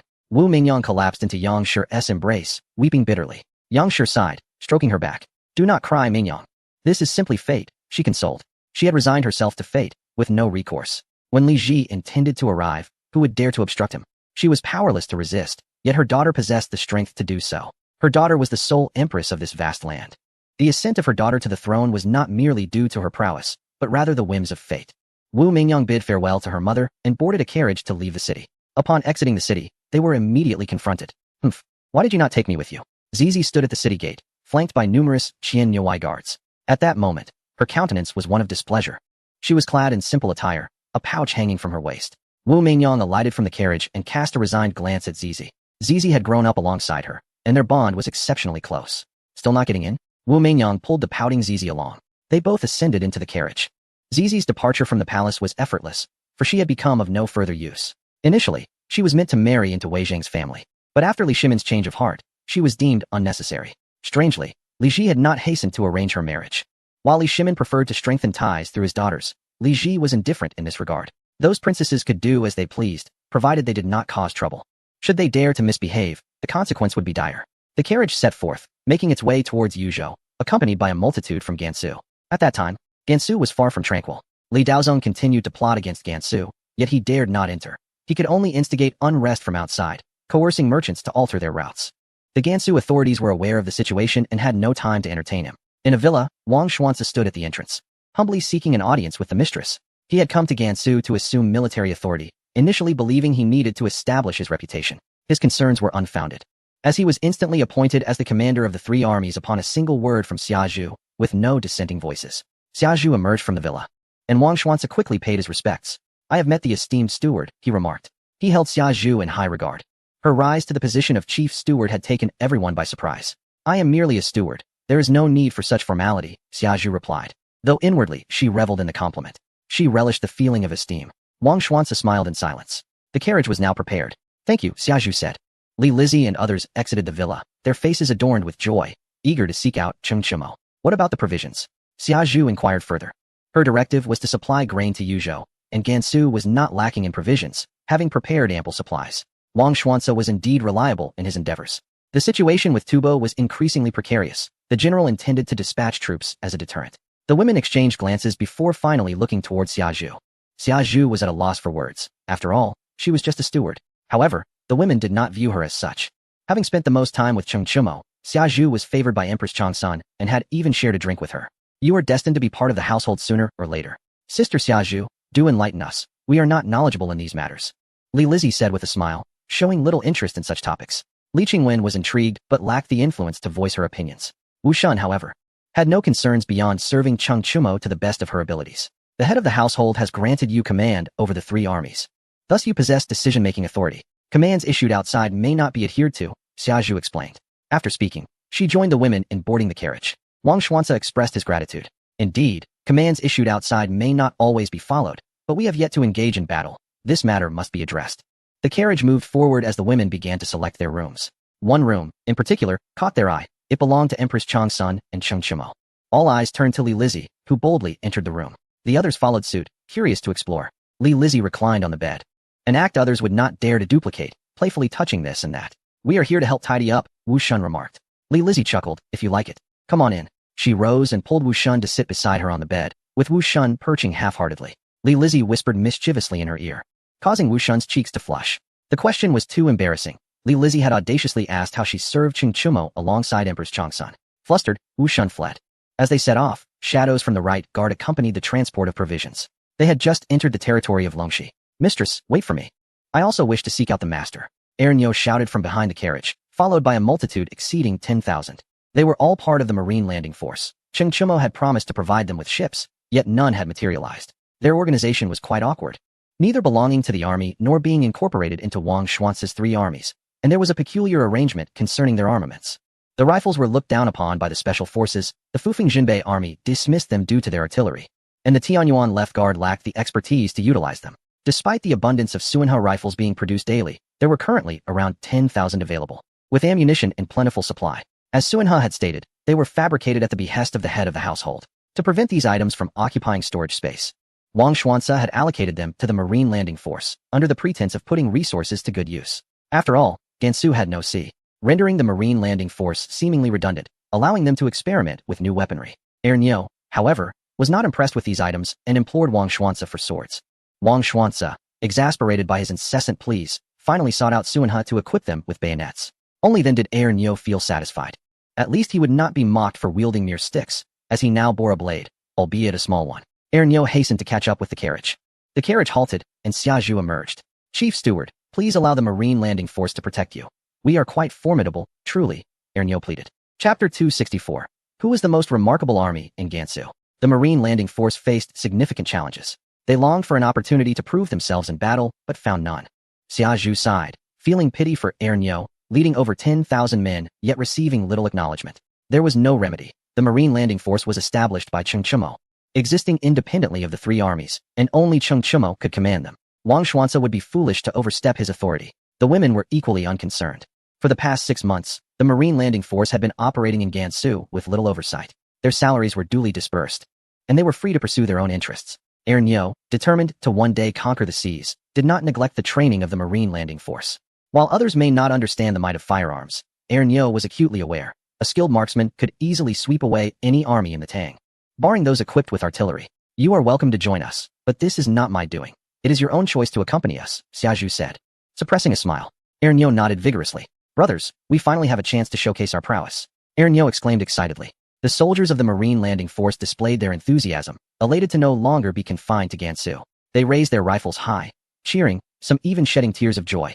Apart from their leader, no one had cared for them.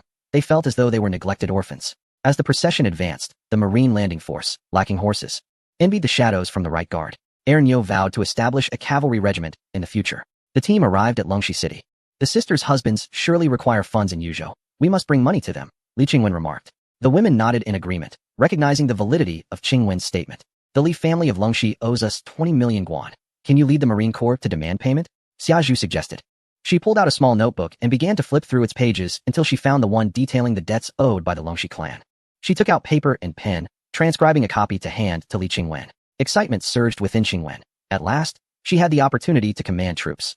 This should bring her joy. "I will accompany you." Their household must have candied figures, Princess Danyang declared, linking her arm with Li Qingwen's. The other women did not object, allowing Princess Danyang to join in the revelry. Li Qingwen dismounted from the carriage and sought out Ernyo. Observing the Marine Corps, she felt a twinge of uncertainty. The uniform differed, devoid of armor. They wore green military attire, and their helmets were half-circular, bound with hemp rope. She harbored doubts that her husband, Cheng Chimo, might have assembled this army merely for amusement. With no alternative, she resolved to lead the Marine Corps to demand the owed funds. Ernyo was even more exhilarated. It was his first appearance. The members of the Marine Corps shared a similar mindset, harboring a determination to vindicate their name. Upon reaching the gates of Longxi City, Princess Danyang stood beside the carriage and shouted, "Listen within. Surrender the candied figures, or I shall strike." Li Qingwen covered her face with her hands. "This is embarrassing. It will become habitual," she reassured herself. Li Jun emerged from Longxi City, wearing a wry smile. "Sister, you are truly fierce. Your family owes mine 20 million guan. If you do not repay today, we shall take it ourselves," Li Qingwen stated with a stern demeanor. Li Jun fixed his gaze on his sister, unblinking. Li Qingwen felt a pang of guilt under his scrutiny. "Sister, do not fear, we are justified. If they do not surrender the candied figures, strike," Princess Danyang commanded. Waving her hand, Ernyo was filled with fervor as the Marine Corps sounded the charge. They rolled out the soul cannon, which Ernyo had acquired from Sun He after a month of effort. The Marine Corps readied their rifles, affixing bayonets and loading ammunition. "Slow down," Li Jun shouted in haste. "We will repay," he insisted. "The Li family of Longxi can surely afford the sum." Ernyo trembled with indignation, pointing at Li Jun, speechless. Was the Li family of Longxi so cowardly? Victory seemed within grasp, yet they ought to engage in battle first. With the repayment offered, Ernyo found no pretext to act. Disheartened, they departed one by one. Li Qingwen stuck out her tongue and left. Princess Danyang exited, brimming with excitement and candy figures. Li Jun returned to the Li household, where the head of the family expressed satisfaction with his actions. "Very commendable," the family head remarked. Li Jun accepted the praise with a smile. "Surely there will be fools. Could an army named by Cheng Chimo lack combat prowess? We shall see. Is not Li Daozong quite formidable?" He chuckled. At Papan Mountain, the area was sealed off, forbidding entry or exit. The women's expressions within the carriage grew grim. "I advocate for an assault," Li Lizzie declared, eager to meet Cheng Chimo. Others nodded in agreement. "Let the Shadow Right Guard take action," Xia Zhu suggested. Orders were issued, and Long Zhan led the charge. Ernyo seethed with frustration. Why must Long Zhan lead? This is unjust, he grumbled in the barracks. Having nicknamed Long Zhan Blind Dragon due to his inability to understand sign language. The first assault failed. The enemy continuously rained arrows and cannon fire upon them, preventing any advance. Ernyo, realizing the futility, approached the carriage. Mistress, please allow me to go. I can manage it, he insisted, nearly prostrating himself. Withdraw Long Zhan. You shall go, Xiazhu commanded. Ernyo nearly leaped with joy, promptly rallying his comrades toward the front lines, only to collide with Long Zhan in retreat. Today, Blind Dragon, I shall teach you how to fight, Ernyo boasted with a loud laugh. Long Zhan's expression darkened, ignoring Ernyo's taunts. This kid is insane. I'll make sure to drink him under the table next time. Upon reaching the front lines, Ernyo commanded the cannon fire. The lone cannon was rolled forward. Fire! You wretches! Ernyo shouted, and the cannon roared to life. The Marine Corps commenced their assault in a manner distinct from other armies, firing their rifles as they approached the maximum range of their bows. The enemy fell in waves. In the enemy camp, Li Daozong was taken aback by the report. Thousands just perished? How did this happen? A military general urged, My lord, we must flee. Before Li Daozong could respond, the general hoisted him and bolted. There was no time to debate. The Marine Corps had already breached their defenses. The weaponry was terrifying, claiming lives as if cutting grass, leaving no opportunity for retaliation. Cavalry attempted to break through, but it proved futile, resolving nothing. Stand firm, Ernyo bellowed. The general hastened, carrying Li Daozong with astonishing speed. Ernyo could not keep pace. The battle concluded with the capture of 3,000 warhorses. Elated, Ernyo caressed the steeds. The Marine Corps finally had horses. A long-awaited triumph. Quickly, let us clear the battlefield. The mistresses are coming, Ernyo shouted, and the Marine Corps responded with enthusiasm. Xiazhu and the others, upon receiving the news, were left speechless. The Marine Corps is so formidable. They pierced through 10,000 defenses in just an hour? Indeed, my husband does not harbor idlers. Wu Shun remarked. The women nodded. It became clear that the most formidable army in Gansu was the Marine Corps. Far away in Yuzhou, Cheng Chimo sneezed. Who is maligning me? He inquired. Empress Changsun, teasing Shinran, paid him no mind. Shinran wore a displeased expression, uninterested in playing with her mother. She preferred her wet nurse instead. Empress Changsun felt helpless. There was nothing she could do, as she truly lacked milk. Cheng Chimo had assisted for several nights without success. Be good, Shinran. Once you can eat, I will cook for you. Empress Changsun consoled herself. There was no remedy, having failed to express milk shortly after Shinran's birth. It was now impossible. The Lu family of Fanyang refused to provide grain. Liu stood outside, reporting. Cheng Chimo rose from his seat. Aware that the Lu family had grown audacious, it was time to address them. Chapter 265. The Jidushi Cheng Chimo exited the room, with Liu following closely behind. The head of the Lu family is currently a high-ranking minister, and the Jidushi of Fanyang hails from their clan, Liu explained. Concerned that Cheng Chimo might be unaware of the circumstances. The position of Jidushi is of the third rank, wielding considerable power and commanding a substantial military force, primarily tasked with local oversight. However, this can have adverse effects. Jidushi can collude with local factions, becoming a significant threat to the Tang dynasty, as seen in the Lushan rebellion. And Lushan himself was a Jidushi of Fanyang, controlling Liaodong. Cheng Chimo remained unconcerned. The advantages of a Jidushi lie in their ability to deceive both superior and subordinate. Local officials fear them, while the court respects them. In the eyes of others, they may seem formidable, but to Cheng Chimo, they are insignificant. Even when united, the 9 military governors of the Tang dynasty do not instill fear in him. He could eliminate them without hesitation, as they ultimately hold no value. During Li Shimin's reign, there was no need for Cheng Chimo to concern himself, for none dared to instigate trouble. Should Li Ji find himself unable to contain Cheng Chimo, he would not hesitate to offer his assistance, even donning the imperial robe if necessary. Cheng Chimo halted, casting a bemused glance at Li Yu. This lad had evidently been bullied by the military governors. Speak. Who has wronged you? Cheng Chimo inquired. He understood Li Yu's character well, brave in all but the presence of those who had bested him. Li Yu sheepishly scratched his head. Zhang Jitsong, but I haven't fought him, he admitted. Ha ha ha. Very well. I shall assist you in dealing with him, Cheng Chimo declared, placing a firm hand on Li Yu's shoulder, causing him discomfort. Confused, Li Yu looked at Cheng Chimo. What is the meaning of this, adoptive father? Is this a hint? Remember, if you lack courage, no one can be strong for you. Every situation requires but a single contemplation. Dwelling too long turns thought into hesitation. This wisdom is particularly pertinent to you, Cheng Chimo advised before departing. Li Yu stood rooted in place, recovering from his thoughts before chasing after Cheng Chimo. Rest assured. Adoptive father, I have come to a resolution. I will send my mother to your chamber tonight, he announced. Cheng Chimo opened his mouth, wishing to refuse but found himself at a loss for words. Very well, he finally conceded. Thus, the two conspired over the alluring imperial concubine Yin, not out of any inadequacy on Cheng Chimo's part, but rather due to the concubine's irresistible charm, rendering any waste unnecessary. They rode towards Fanyang City, where the Lu family was already aware of Cheng Chimo's impending arrival, resulting in the city gates remaining tightly shut. Cheng Chimo's expression soured. The Lu family was acting rather brazenly. Open the gates for the prince. Li Yu bellowed, yet after a prolonged silence, no one responded. Cheng Chimo scoffed. He had intended to maintain decorum, as Lu Jingzhua had once aided him. Forget it, let us depart, Cheng Chimo decided, leading Li Yu away. Adoptive father. They clearly do not regard you highly. We must take action, Li Yu exclaimed angrily. Cheng Chimo's eyelids twitched, while he recognized the validity of Li Yu's words. Something felt amiss. Li Yu continued to whisper fervently in Cheng Chimo's ear, urging him to act. Cheng Chimo felt exasperated. This young man was far too impetuous. How could they strike when their forces had not yet assembled? Upon returning to the Yuzhou government office, Lang Mia approached Cheng Chimo. My lord, the arrangements have been finalized. The 7 prominent families have unanimously refused, with only Cui Wenqing participating in a personal capacity, he reported. Cheng Chimo's countenance darkened. He could surmise the reason behind the family's change of heart. Times had shifted, with Li Shimin deceased, and Cheng Chimo still alive. The families sought to align themselves with Li Ji to counteract him. Cheng Chimo turned to Li Yu. Are the other families providing grain? He inquired. Li Yu shook his head. Cheng Chimo suppressed his rising fury. It was evident that the world was rife with corruption. It was time to cleanse some of these people. Did they truly believe they could confine his army within Gansu? At that moment, no one came to Cheng Chimo's aid. The common folk languished in suffering while the elites merely watched the turmoil unfold. Could this be tolerated? Zhuge Liang's words rang true. The court was rife with decay.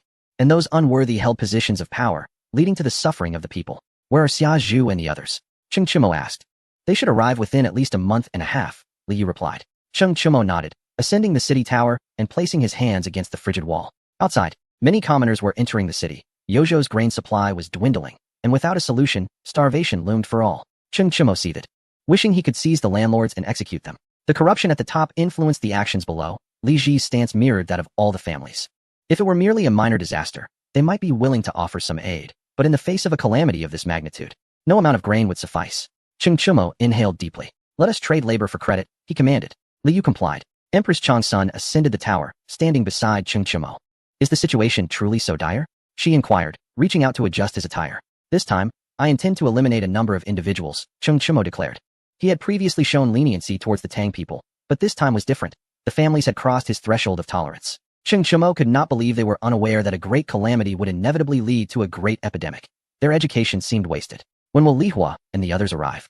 I plan to accompany my master to Changbai Mountain to gather herbs. You may handle your killings, but I feel faint at the sight of blood, Empress Changsun remarked dismissively. She cared not for the number of individuals Cheng Chimo eliminated, as long as it was justified. She would not instruct him on how to proceed. He had his own methods. He was not skilled in the art of manipulation. He preferred to wield the sword. Ha ha. Cheng Chimo laughed heartily, pulling Empress Changsun into his embrace. She leaned into him, feigning displeasure. My daughter no longer wishes to play with me, she lamented. Cheng Chimo gazed into the distance. Aware that Empress Changsun sought to divert the topic, hoping to temper his wrath. I finally understand why people say the noble families cannot be trusted. They are indeed correct. Cheng Chimo remarked, his perspective on the families having shifted to one of disdain, viewing them as opportunistic and fickle. In Fanyang City, Governor Zhang pondered. If we do not meet with Cheng Chimo, we may encounter trouble. Lu Jingzhua understood Cheng Chimo's character well enough to know he would not simply let matters rest. Governor Zhang seemed indifferent, raising his cup to drink. For too long, what is Cheng Chimo? I shall make him aware of who truly dominates in Liaodong, he proclaimed. Lu Jingzhua ceased to persuade him. He had his own motives. If Cheng Chimo could eliminate the governor, it would be for the best. This position was truly repugnant. The Lu family did not fear him, but preferred to avoid offending the governor. Should Cheng Chimo take action, Lu Jingzhua had his own countermeasures, sufficient to placate Cheng Chimo. Though he wondered if they would suffice. Cheng Chimo did not care whether they acknowledged him. His concern lay solely with the grain. Their refusal to supply it had crossed a line. Summon the Liaodong army to gather at Fanyang. I will show Cheng Chimo what the iron cavalry of Liaodong truly is. The governor commanded. His subordinate complied. 2 weeks later, as Xia Zhu and the others passed through Fanyang City, Governor Zhang reveled in the opportunity. After eliminating these individuals, I shall see what abilities Cheng Chimo possesses, he declared. The troops surged forth from the city, charging towards the Marine Corps. Chapter 266. The Iron Cavalry of Liaodong revolts again. The Iron Cavalry of Liaodong surrounded Xia Zhu and the others. The governor stood atop the city tower, brimming with pride, demonstrating his command over the entire Liaodong army. Xia Zhu and the others felt the weight of tension, remaining hidden within their carriage, too fearful to emerge. Ernyo anxiously paced back and forth, unable to act without orders. Approaching the carriage, he urged, My lady, shall we take action? The women remained silent, whispering amongst themselves inside the carriage. Sister Xiazhu, should we strike? Li Qingwen inquired, leaning on Xiazhu's arm. Wu Shun also leaned in, straining to listen. Xiazhu turned to Li Lizzie, whose small face was tense. I don't know. The prince must be aware of our presence here. If we act too violently, he may not approve, Li Lizzie replied. The women nodded in agreement. They understood that in the presence of men, it was prudent for women to refrain from meddling, for their actions might not be seen as appropriate and could appear excessive. They had deeply absorbed the teachings of Empress Changsan, knowing to be as obedient as possible in front of their husbands while being fierce tigers outside. When blocked on Baipan Mountain, they had shown no hesitation, issuing direct orders to attack without engaging in negotiations. Their lack of urgency was justified, as Cheng Chumo was already on his way. The army of Liao Dong was characterized by a singular belief. What they deemed right was indeed right. There was no point in speaking of loyalty, for emperors had never treated them kindly. Among the ranks of the Liao Dong cavalry, several generals congregated. Shall we take action against Cheng Chumo's companions? One warrior suggested, brandishing a large cleaver that suggested formidable combat prowess. The other generals shook their heads. We cannot fight. I cannot contend with Cheng Chumo, another general remarked.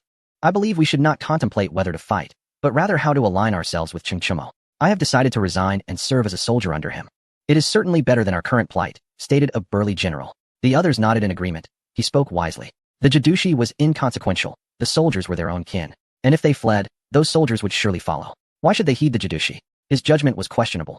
Chi Bai Healy was far more capable, yet what was the outcome?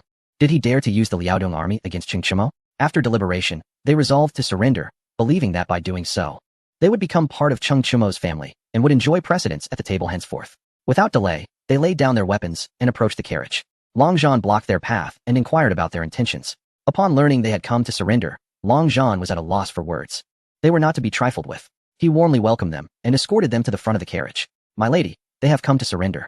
Claiming that by doing so, they become part of your family, Long Zhan announced. The women were speechless, feeling a surge of pride. Their husbands were truly remarkable. Xia Zhu descended from the carriage, and the Liao Dong warriors collectively knelt on one knee, echoing Long Zhan's call. This humble soldier pays his respects to my lady. Thus, 30,000 Liao Dong soldiers were integrated under the command of the women. The Liao Dong generals wore expressions of satisfaction, their gazes towards Long Zhan transformed. They were now part of the family, a valuable asset. Old Long, from now on, we shall be responsible for safeguarding the ladies. You may continue with your duties. If you delay, you may miss the second convoy, one warrior said, patting Long Zhan on the shoulder.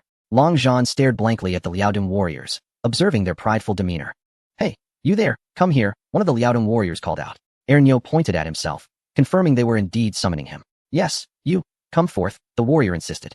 Ernyo approached with a wry smile, thinking his peers were quite sociable. How much can you drink? The Liao Dong warrior asked. Ernyo felt somewhat out of place. Yet after some interaction, he found himself engaging in lively conversation with the Liao Dong warriors. At Fanyang City, Lu Jingzhua chuckled ruefully. Is this the reputation of Cheng Chumo? 30,000 men defecting in an instant. The Jadushi's face darkened to an extreme. Incompetence, all of them. I will have them dismissed. He roared, striking the city wall in frustration. Lu Jingzhua scoffed inwardly. Did he still not grasp the situation? Did he still wish to punish those Liao Dong generals? This was merely the beginning. Did he truly believe he could command the Liao Dong army moving forward? It seemed he had not fully awakened. Should he dare to enter the military camp, those Liao Dong leaders would surely seize him and present him to Cheng Chumo to take credit. Cheng Chumo's name resonated more powerfully than any imperial edict among the Liao Dong forces. Cheng Chumo arrived on horseback. Upon seeing him, the Liao Dong generals were even more exhilarated. Having surrendered once, they were now determined to remain by Cheng Chumo's side. Recognizing familiar faces, he boomed, Ha! It has been too long, my friends. Once we reach Yuzhou, we shall indulge in revelry. Dismounting, he embraced one particular Liao Dong general warmly. The warrior responded enthusiastically, his heart racing. He had been embraced by the divine general, a tale he could boast about for a lifetime. My lord, we shall follow you from now on. We refuse to play with those fools. They are too incompetent. A Liao Dong warrior declared. Cheng Chumo agreed with delight, explaining that he had initially refrained from accepting them to protect them. The circumstances had changed. He now had the strength to safeguard them. To inspire loyalty among his subordinates, one must first ensure their safety. This was also the reason behind the mutual protection among officials. Should one fail to protect their subordinates, they would naturally seek someone capable of offering them protection. Complaints against officials rarely succeeded unless the official had lost their value and become a discarded piece. In their eagerness to please Cheng Chumo, the Liao Dong generals resorted to extreme measures. Some suggested storming Fanyang City to eliminate the Jadushi, while others proposed uniting all Liao Dong forces to declare themselves kings. Some even advocated for marching into Chang'an to eliminate Li Ji, proclaiming Cheng Chumo as emperor. Cheng Chumo neither accepted nor opposed these ideas. The Liao Dong generals perceived Cheng Chumo's silence as skepticism. Their faces flushed with indignation, they exchanged glances. My lord, grant us a day, one warrior implored. Cheng Chumo nodded. The Liao Dong generals departed, returning to their ranks and mounting their steeds. Drawing their blades, one warrior declared, Brothers, the Jadushi dares to challenge us. Compelling us to harm ourselves in conflict with the divine general, we must eliminate him. The soldiers roared in response. Let us take him down. Without further ado, the warriors turned their horses towards Fanyang City. The Liaodong warriors understood that aligning with Qing Chumo required proof of loyalty. The Jidushi served as the perfect testament. Upon reaching the city's gates, the Liaodong generals signaled, and the soldiers commenced their assault, uttering not a single superfluous word. Lu Jingzhou was left dumbfounded. Eliminate them. The divine general is a master at sacking cities. We must align ourselves with him. Plunder. Whoever seizes it first claims it. A Liaodong warrior shouted. The Liaodong army descended into madness, fighting fiercely. Due to inadequate preparation, the outer city of Fanyang was soon breached. The Jidushi hurriedly retreated to the Lu residence. Use the cannons. Fire the cannons. He stammered. Lu Jingzhou refused to comply. Fire? What nonsense. We cannot allow him to speak with Qing Chumo. He retorted. After firing, Qing Chumo would undoubtedly raise Fanyang City. Lu Jingzhou chuckled bitterly. Controlling Fanyang was indeed a difficult endeavor. It was common knowledge that whoever controlled Fanyang could restrain all of Liaodong. Fanyang is situated near present-day Beijing. Its geographical significance requires no further elaboration. Qing Chumo has unreservedly revealed his ambition. He desires Fanyang for himself. However, his true intention lies in gaining control over all the medicinal herbs in the region to combat the impending plague. This is the crux of the matter. Chapter 267. Respect. The outlaw of law Lu Jingzhou dared not fire the cannons. Instead, he commanded his clan soldiers to position the artillery atop the Lu family's city tower. 1,000 guns aimed to suppress the entire city of Fanyang. This was the Lu family's confidence. The generals of Liaodong gazed at the cannons with grave expressions, uncertain of how to proceed. What should we do? One Liaodong general inquired, glancing anxiously towards the rear. Cease. You have done well, came Qing Chumo's voice as he galloped forth.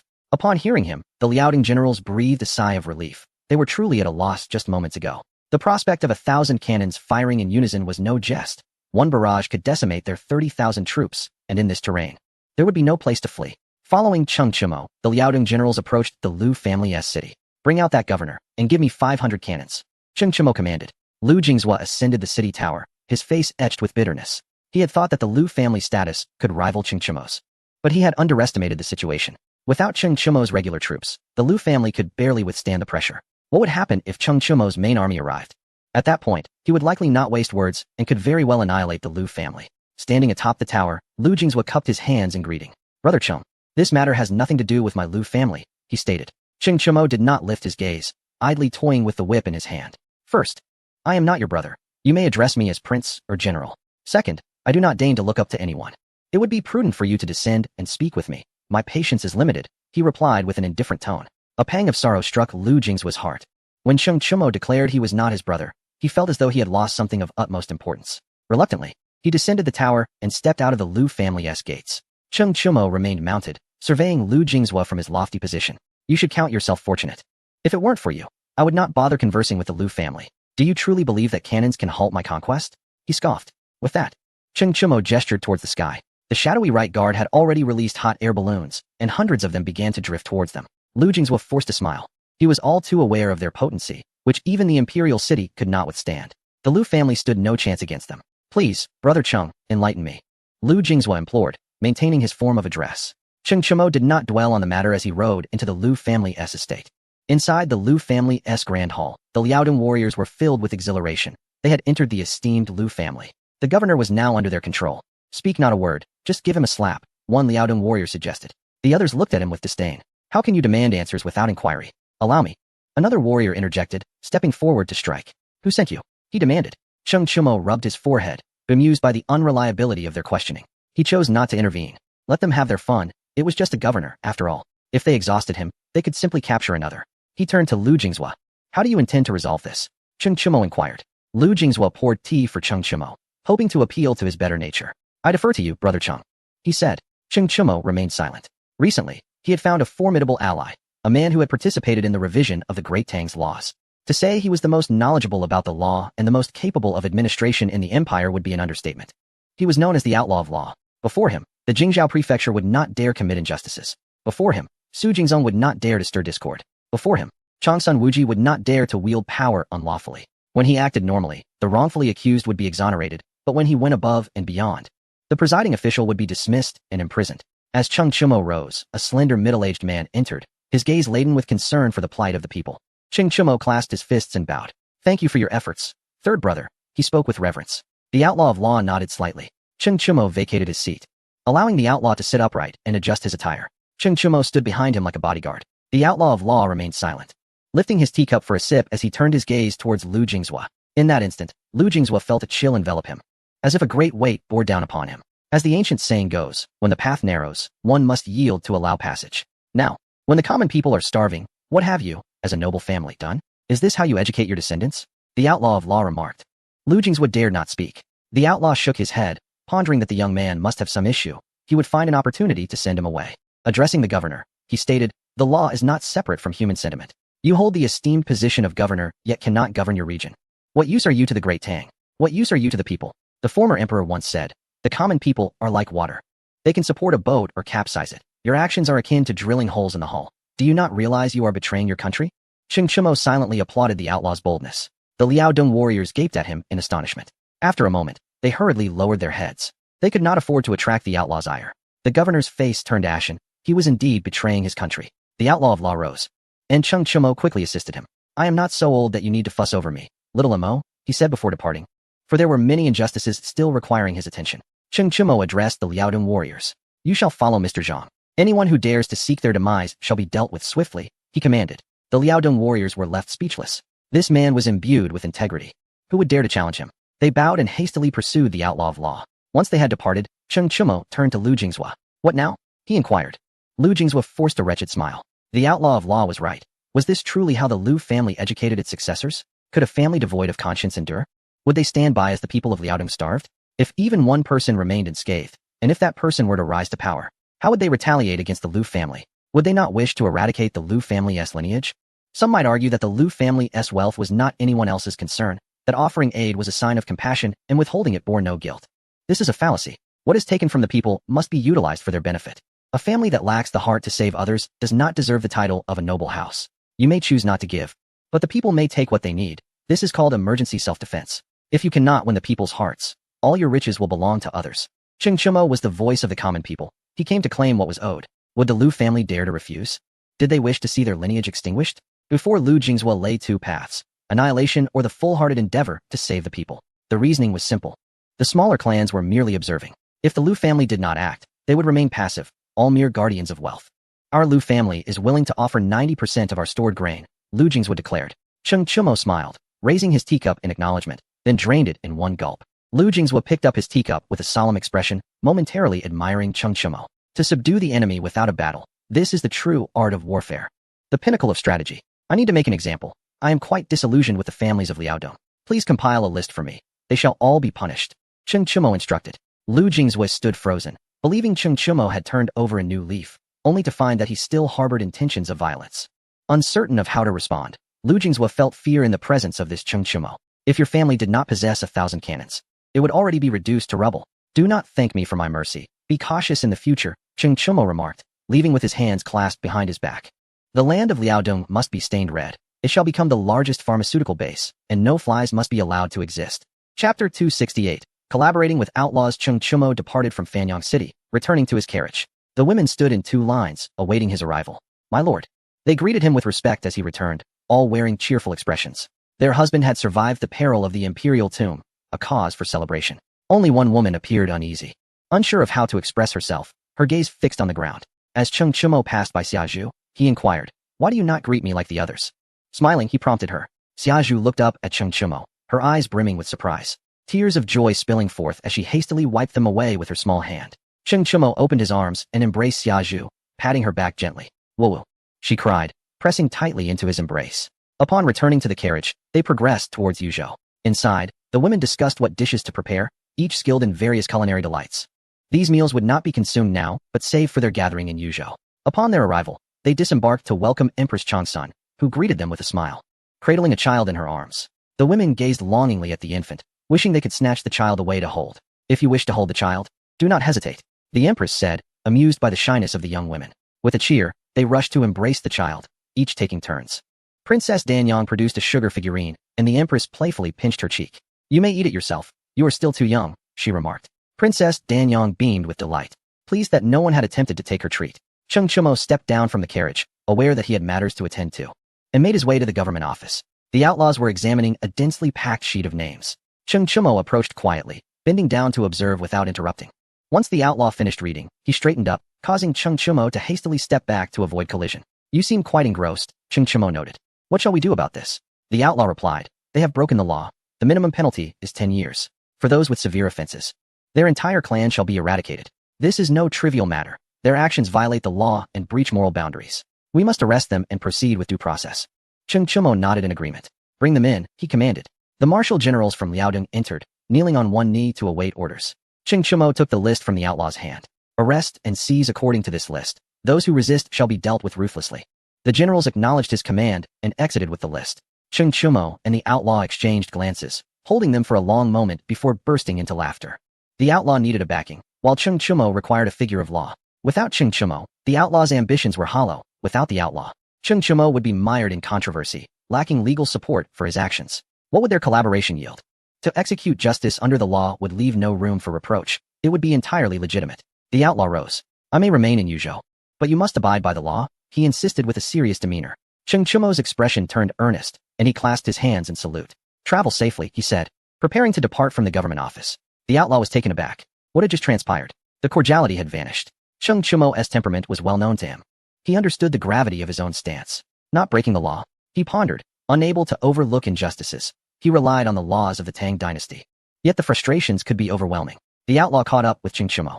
Do not leave. We can negotiate, he urged. Cheng Chimo halted. What is there to negotiate? He replied. The outlaw's expression was conflicted.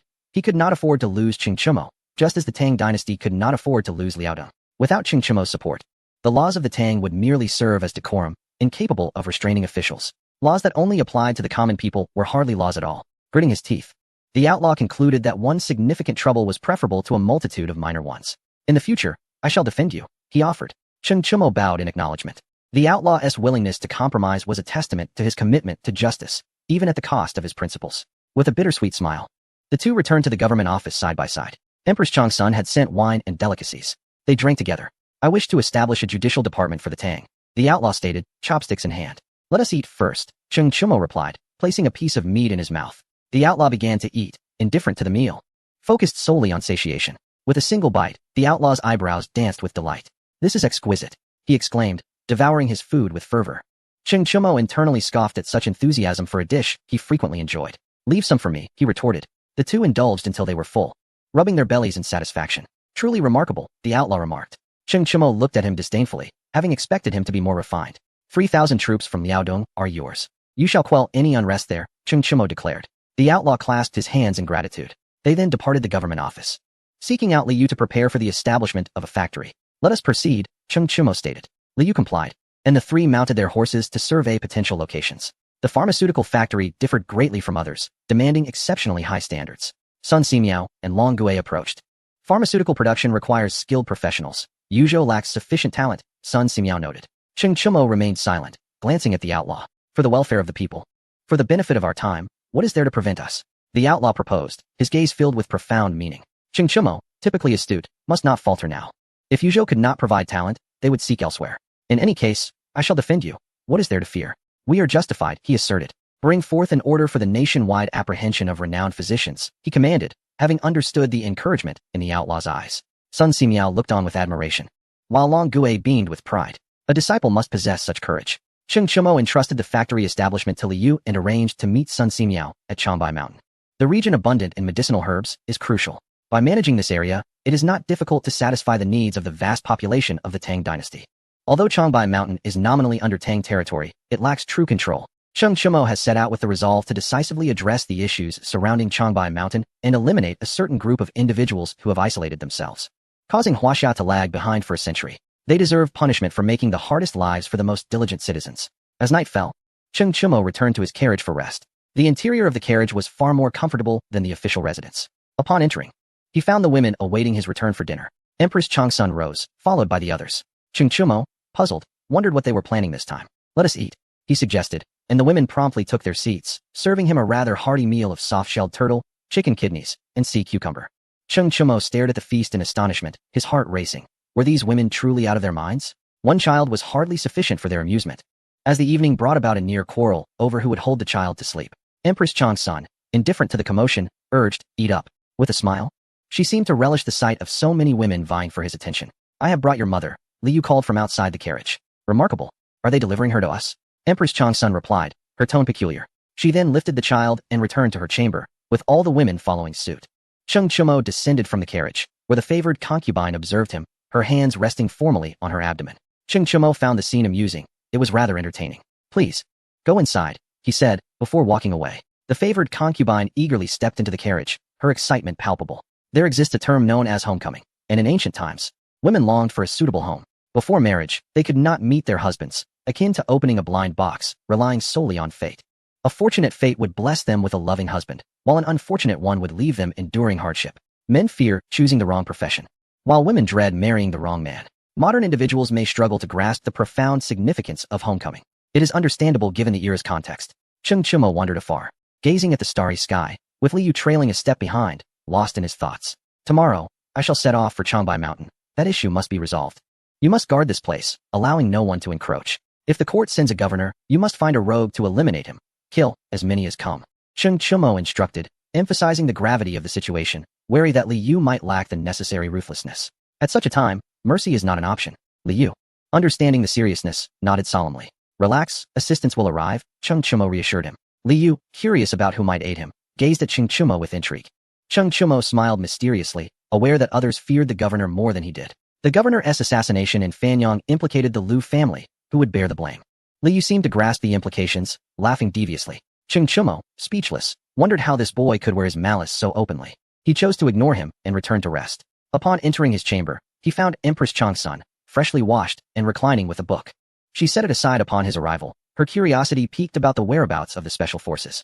Today, she had inquired among the women and learned that they were not in Gansu. Cheng Chumo lay down, and Empress Changsun affectionately stroked his bald head, clearly pleased.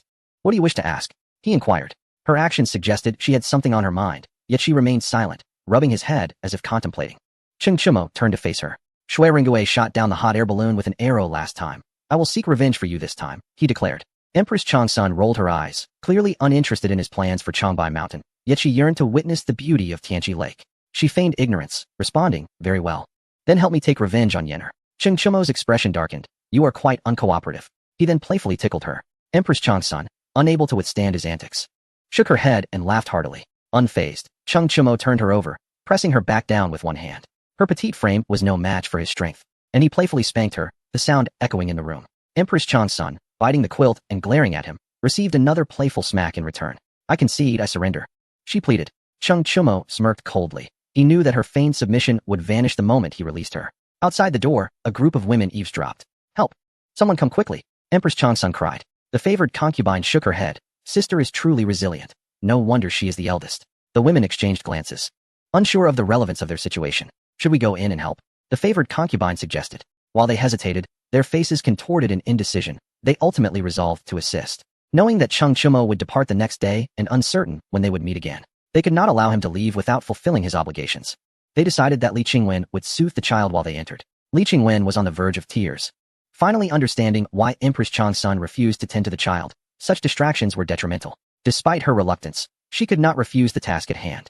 The women, led by the favored concubine, timidly entered the room. Empress Changsun, no longer begging for mercy, lay motionless on the bed, her face flushed. When she saw the women enter, she understood their intentions. Release my sister. If there is to be punishment, let it be directed at me, the favored concubine declared, her expression eager as she nestled beside Empress Changsun.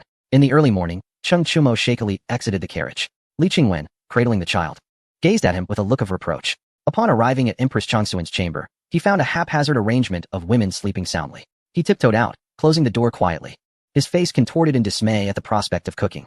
Upon reaching the official residence, the naval forces had already assembled. Cheng Chumo mounted his horse with the assistance of the groom. On Tuesday, the procession commenced, with Ernyo riding alongside Cheng Chumo. My lord, when will our ship be ready? Ernyo inquired. Cheng Chumo gazed toward the northeast. Where would you prefer the naval base to be established? Goguryeo or Haitianwan? He asked, noting the advantages of both locations. The region of Haitianwan is a deep water area where vessels of any size can dock, underscoring its strategic significance. Goryeo is also commendable, being surrounded by the sea on three sides. Ernyo scratched his head, uncertain. Cheng Chumo smiled, having made a decision in his heart. Thus, Haitianwan would be seized, ensuring the maritime Silk Road remains unobstructed. Any encirclement would be futile. A month later, the team arrived at the banks of the Yalu River. Cheng Chumo gazed at Wando Mountain City, currently occupied by Goryeo. He resolved to reclaim it, as it served as a crucial transit point, allowing the navy to cross the river with ease. The absence of a bridge posed a challenge. Report. Lang Mi's arrival with a gentleman was noted. The gentleman, though older, bowed upon seeing Cheng Chumo. Greetings, General, he said. Although he did not recognize Cheng Chumo, the title of general was fitting. Through brief conversation, Cheng Chumo learned of the gentleman's possession of several boats that could be fashioned into a floating bridge. One should never refuse assistance, Cheng Chumo assured him, promising compensation. The gentleman declined, insisting he needed nothing in return. Construct the floating bridge. I shall require your services again upon our return, Cheng Chumo insisted. The gentleman bowed in acquiescence and set to work. Cheng Chumo turned to Lang Mi. Mobilize 10,000 troops and inform Liu to repair the bridge, connecting Wando Mountain City with Liaodong. Lang Mi complied, taking Cheng Chumo's token to summon reinforcements. Within a day, the floating bridge was complete. Over 10,000 soldiers marched out from Wando Mountain City, rushing to forcibly dismantle the bridge, determined to prevent the Tang forces from crossing. Eliminate them and cross the river. Cheng Chumo commanded, remaining mounted. A decade prior, he would have charged into battle himself, but his current rank forbade such actions. Ernyo ordered the Marine Corps to forcibly cross the river. Constructing a floating bridge for the Marines seemed unnecessary. They were more formidable on the bridge than on land. Impressive, Cheng Chumo mused, observing their ability to shoot accurately from the swaying bridge. The enemy crumbled at first contact, abandoning their weapons and fleeing. Cheng Chumo crossed the river on horseback, arriving on the opposite bank. Ernyo approached, a smug expression on his face. Our lord is not as accurate as they, he remarked, but Cheng Chumo saw through his pride. Hand me the gun, he said, beckoning. Ernyo obliged, passing the rifle to Cheng Chumo, who checked the chamber and aimed at a distant target. A fish eagle soared above, spiraling gracefully. Cheng Chumo took aim and fired. With a single shot, the eagle plummeted. Ernyo stared in disbelief, his smugness evaporating. Han Tu hurried over to retrieve the fallen bird. A clean shot, he commented, his tone devoid of excitement. Such feats were commonplace for Cheng Chumo. Ernyo, feeling disheartened, grasped his hair, realizing his marksmanship paled in comparison to Cheng Chumo's prowess. He vowed to surpass his lord one day. No time for dawdling. We must capture Wando Mountain City. Our destination is Changbai Mountain, Cheng Chumo declared, tossing the gun back to Ernyo. Ernyo acknowledged the order and commanded the troops to advance. Upon reaching 200 meters from the city, he ordered the lone cannon to be rolled out. With a thunderous roar, the city gates were reduced to rubble. Hot air balloons ascended, while soldiers of the Marine Corps fired from their baskets, clearing the walls of adversaries. With a significant disparity in weaponry, the battle lacked suspense. The enemy forces scattered in disarray. Ernyo commanded the Marine Corps to secure the area. 3 days later, Cheng Chumo entered the city, having taken Wando Mountain City. He left 500 men to await the Liaodong forces for the handover and pressed on with the majority of his army, having little time to concern himself with Goryeo. His objective was Changbai Mountain. Coincidentally, Shui Rengui was also en route to Changbai Mountain, searching for the Tiela tribe on the grasslands. Unable to locate them, he ultimately decided to head for their headquarters at Changbai Mountain. 2 months later, at the foot of Changbai Mountain, Cheng Chumo's expression darkened.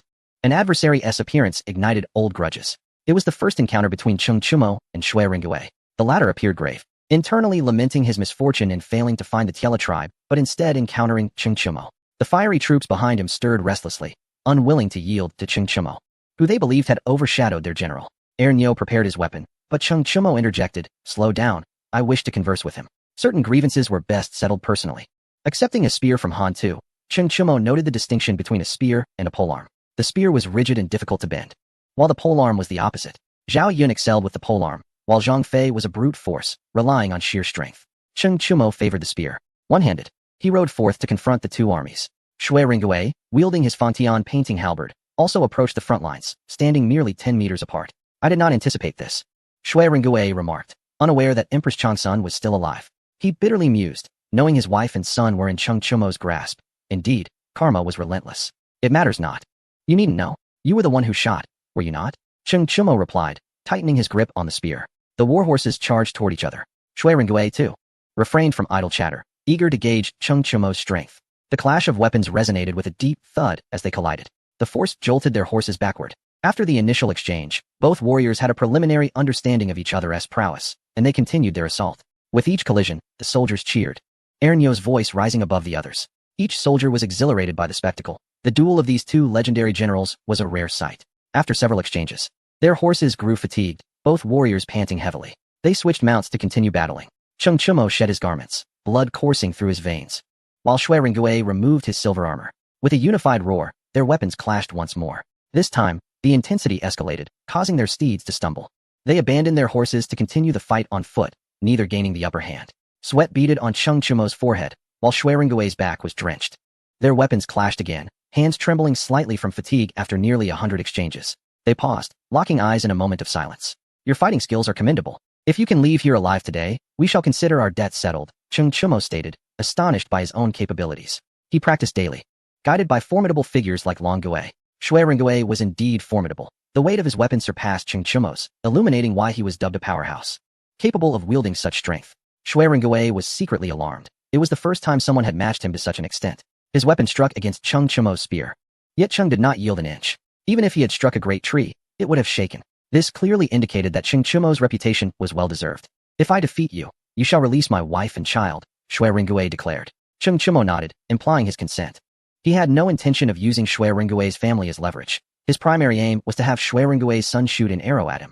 If it did not kill him, it would certainly infuriate him.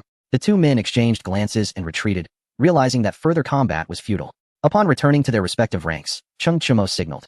And Ernyo immediately commenced artillery fire. Shui Ringui did the same, ordering his troops to release arrows. Lacking artillery, he had not been granted such weapons by Li Ji. It was simple, no one was willing to speak on his behalf. It was fortunate that Su Jingzong did not expose his misdeeds. The shells exploded not far from Shui Ringui, causing him to spew forth a great deal of blood and fall unconscious. The fire-headed troops escorted Shui Ringui to retreat, while Ernyo prepared to pursue. No need to chase, Cheng Chumo commanded, his gaze penetrating as he watched Shui Ringui's retreat. This shot had already avenged him. He did not wish to employ the Marines to eliminate Shui Ringui. There was no reluctance, merely a disinclination. Only Cheng Chumo understood why, and perhaps he too was unaware of the reason. As they set up camp, neighboring nations became aware of Cheng Chumo's arrival, observing with bated breath. Witnessing Shui Ringui's defeat, these nations felt a quiet urgency. They bore grudges against Cheng Chumo, having nearly annihilated him at the border town. The enemy of one's enemy is a friend, and they resolved to aid Shui Ringui. However, Shui Ringui, having been blasted into a stupor, left those nations with no choice but to abandon their plans of seizing the opportunity, yet they were reluctant to forsake him. The Liao kingdom took Shui Ringui away and even arranged for a princess to marry him. The lingering might of Shui Ringui still resided in the Changbai mountain region. Despite being rendered senseless, he remained a legendary general. All of this was unknown to Cheng Chumo, who was currently studying a map. Sun Simiao and Long Gui had already arrived. We have brought 10,000 men. You shall clear the surrounding nations while we enter to gather medicinal herbs, Sun Simiao remarked. Cheng Chumo nodded, glancing towards the border town where many of his brothers lay buried. It was time to settle the score. Chapter 271. Target. Uji Kingdom. The Uji Kingdom was a most intriguing nation. A familiar saying came to mind, long live the Empress Dowager. This was its birthplace.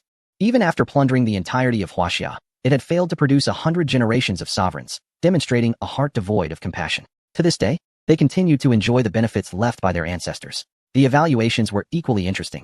Had there ever been a foolish ruler in history who was responsible for the nation's isolation? Such a decision was the epitome of folly, ultimately attributing blame to an elderly woman. The situation had decayed to its core. Could an old woman remedy it? Did she deserve to? On the day the city fell, the citizens aided the invaders in providing ladders. It is difficult to imagine the depth of unpopularity that would lead to such an act. This was reminiscent of the Qing dynasty and the Song dynasty. Was it not the Jin kingdom responsible for the disgrace of Jingkong? Its origins lay within the Uji kingdom. Li Ji lacked the ruthlessness. After subduing the Uji kingdom, he left future troubles unaddressed, scattering the populace without resolving the root issues. Many surnames continued to endure. This was unacceptable. Cheng Chumo intended to eradicate the problem once and for all. Treasonous usurpers were bound to become a scourge sooner or later. Riding towards the border town, Cheng Chumo's expression was complex. There were no defending troops. Upon learning of Cheng Chumo's approach, the local commander and his soldiers hastily fled. This land had long been part of the Tang dynasty. After Li Shimin's death, the Uji kingdom had reclaimed it. Now, upon Cheng Chumo's arrival for reckoning, they fled in haste. Cheng Chumo bowed to the border town, saying nothing as he entered and ascended the city walls. He reached a place he once relied upon, extracting from a crevice a crumpled piece of paper which resembled dried glue. Cheng Chumo gazed at the paper for a long time, lost in thought. It was a letter he had written. Brothers, I will avenge you. This is not for the love of country, but purely for revenge, Cheng Chumo vowed. Returning the paper to its place, he ordered someone to notify the Uji kingdom, instructing them to send an envoy to meet him. If they do not arrive within 3 days, I shall slaughter, Cheng Chumo declared. Ernyo was secretly alarmed. 3 days would not suffice for the message to reach them. Would their leader begin anew? Age could not conceal Cheng Chumo's fierce demeanor. Ernyo nodded, realizing he would not send anyone. He was not a fool. Sun Simiao led his men into the Changbai Mountains while Cheng Chumo advanced towards the Uji kingdom's border. The entire Uji kingdom was suddenly in a state of panic. Citizens began packing their belongings to flee. Cheng Chumo did not harm the populace. In the future, there would be no Uji kingdom, nor would there be citizens of Uji. Arriving at a certain city, with its tall walls and thick fortifications, and only a single cannon difficult to breach, Cheng Chumo decided to employ hot air balloons for bombardment. Someone wishes to see you, Ernyo announced. Chung Chimo nodded, and the notorious Tianxia Hu Lao Air led the individual in. He was an elderly man who bowed deeply upon meeting Chung Chimo. I know a way to enter the city, the old man stated. Though apprehensive, he was uncertain of Chung Chimo's intentions. If he aimed to annihilate the Uji kingdom, he would need assistance. The rulers of the Uji kingdom were inhumane, enslaving the populace and restricting women. The birth of a daughter was a calamity, forcing them into seclusion within their homes, never allowed to step outside. Indeed, Chung Chimo replied, putting down the map to face the old man. The elder became animated. The day he had long awaited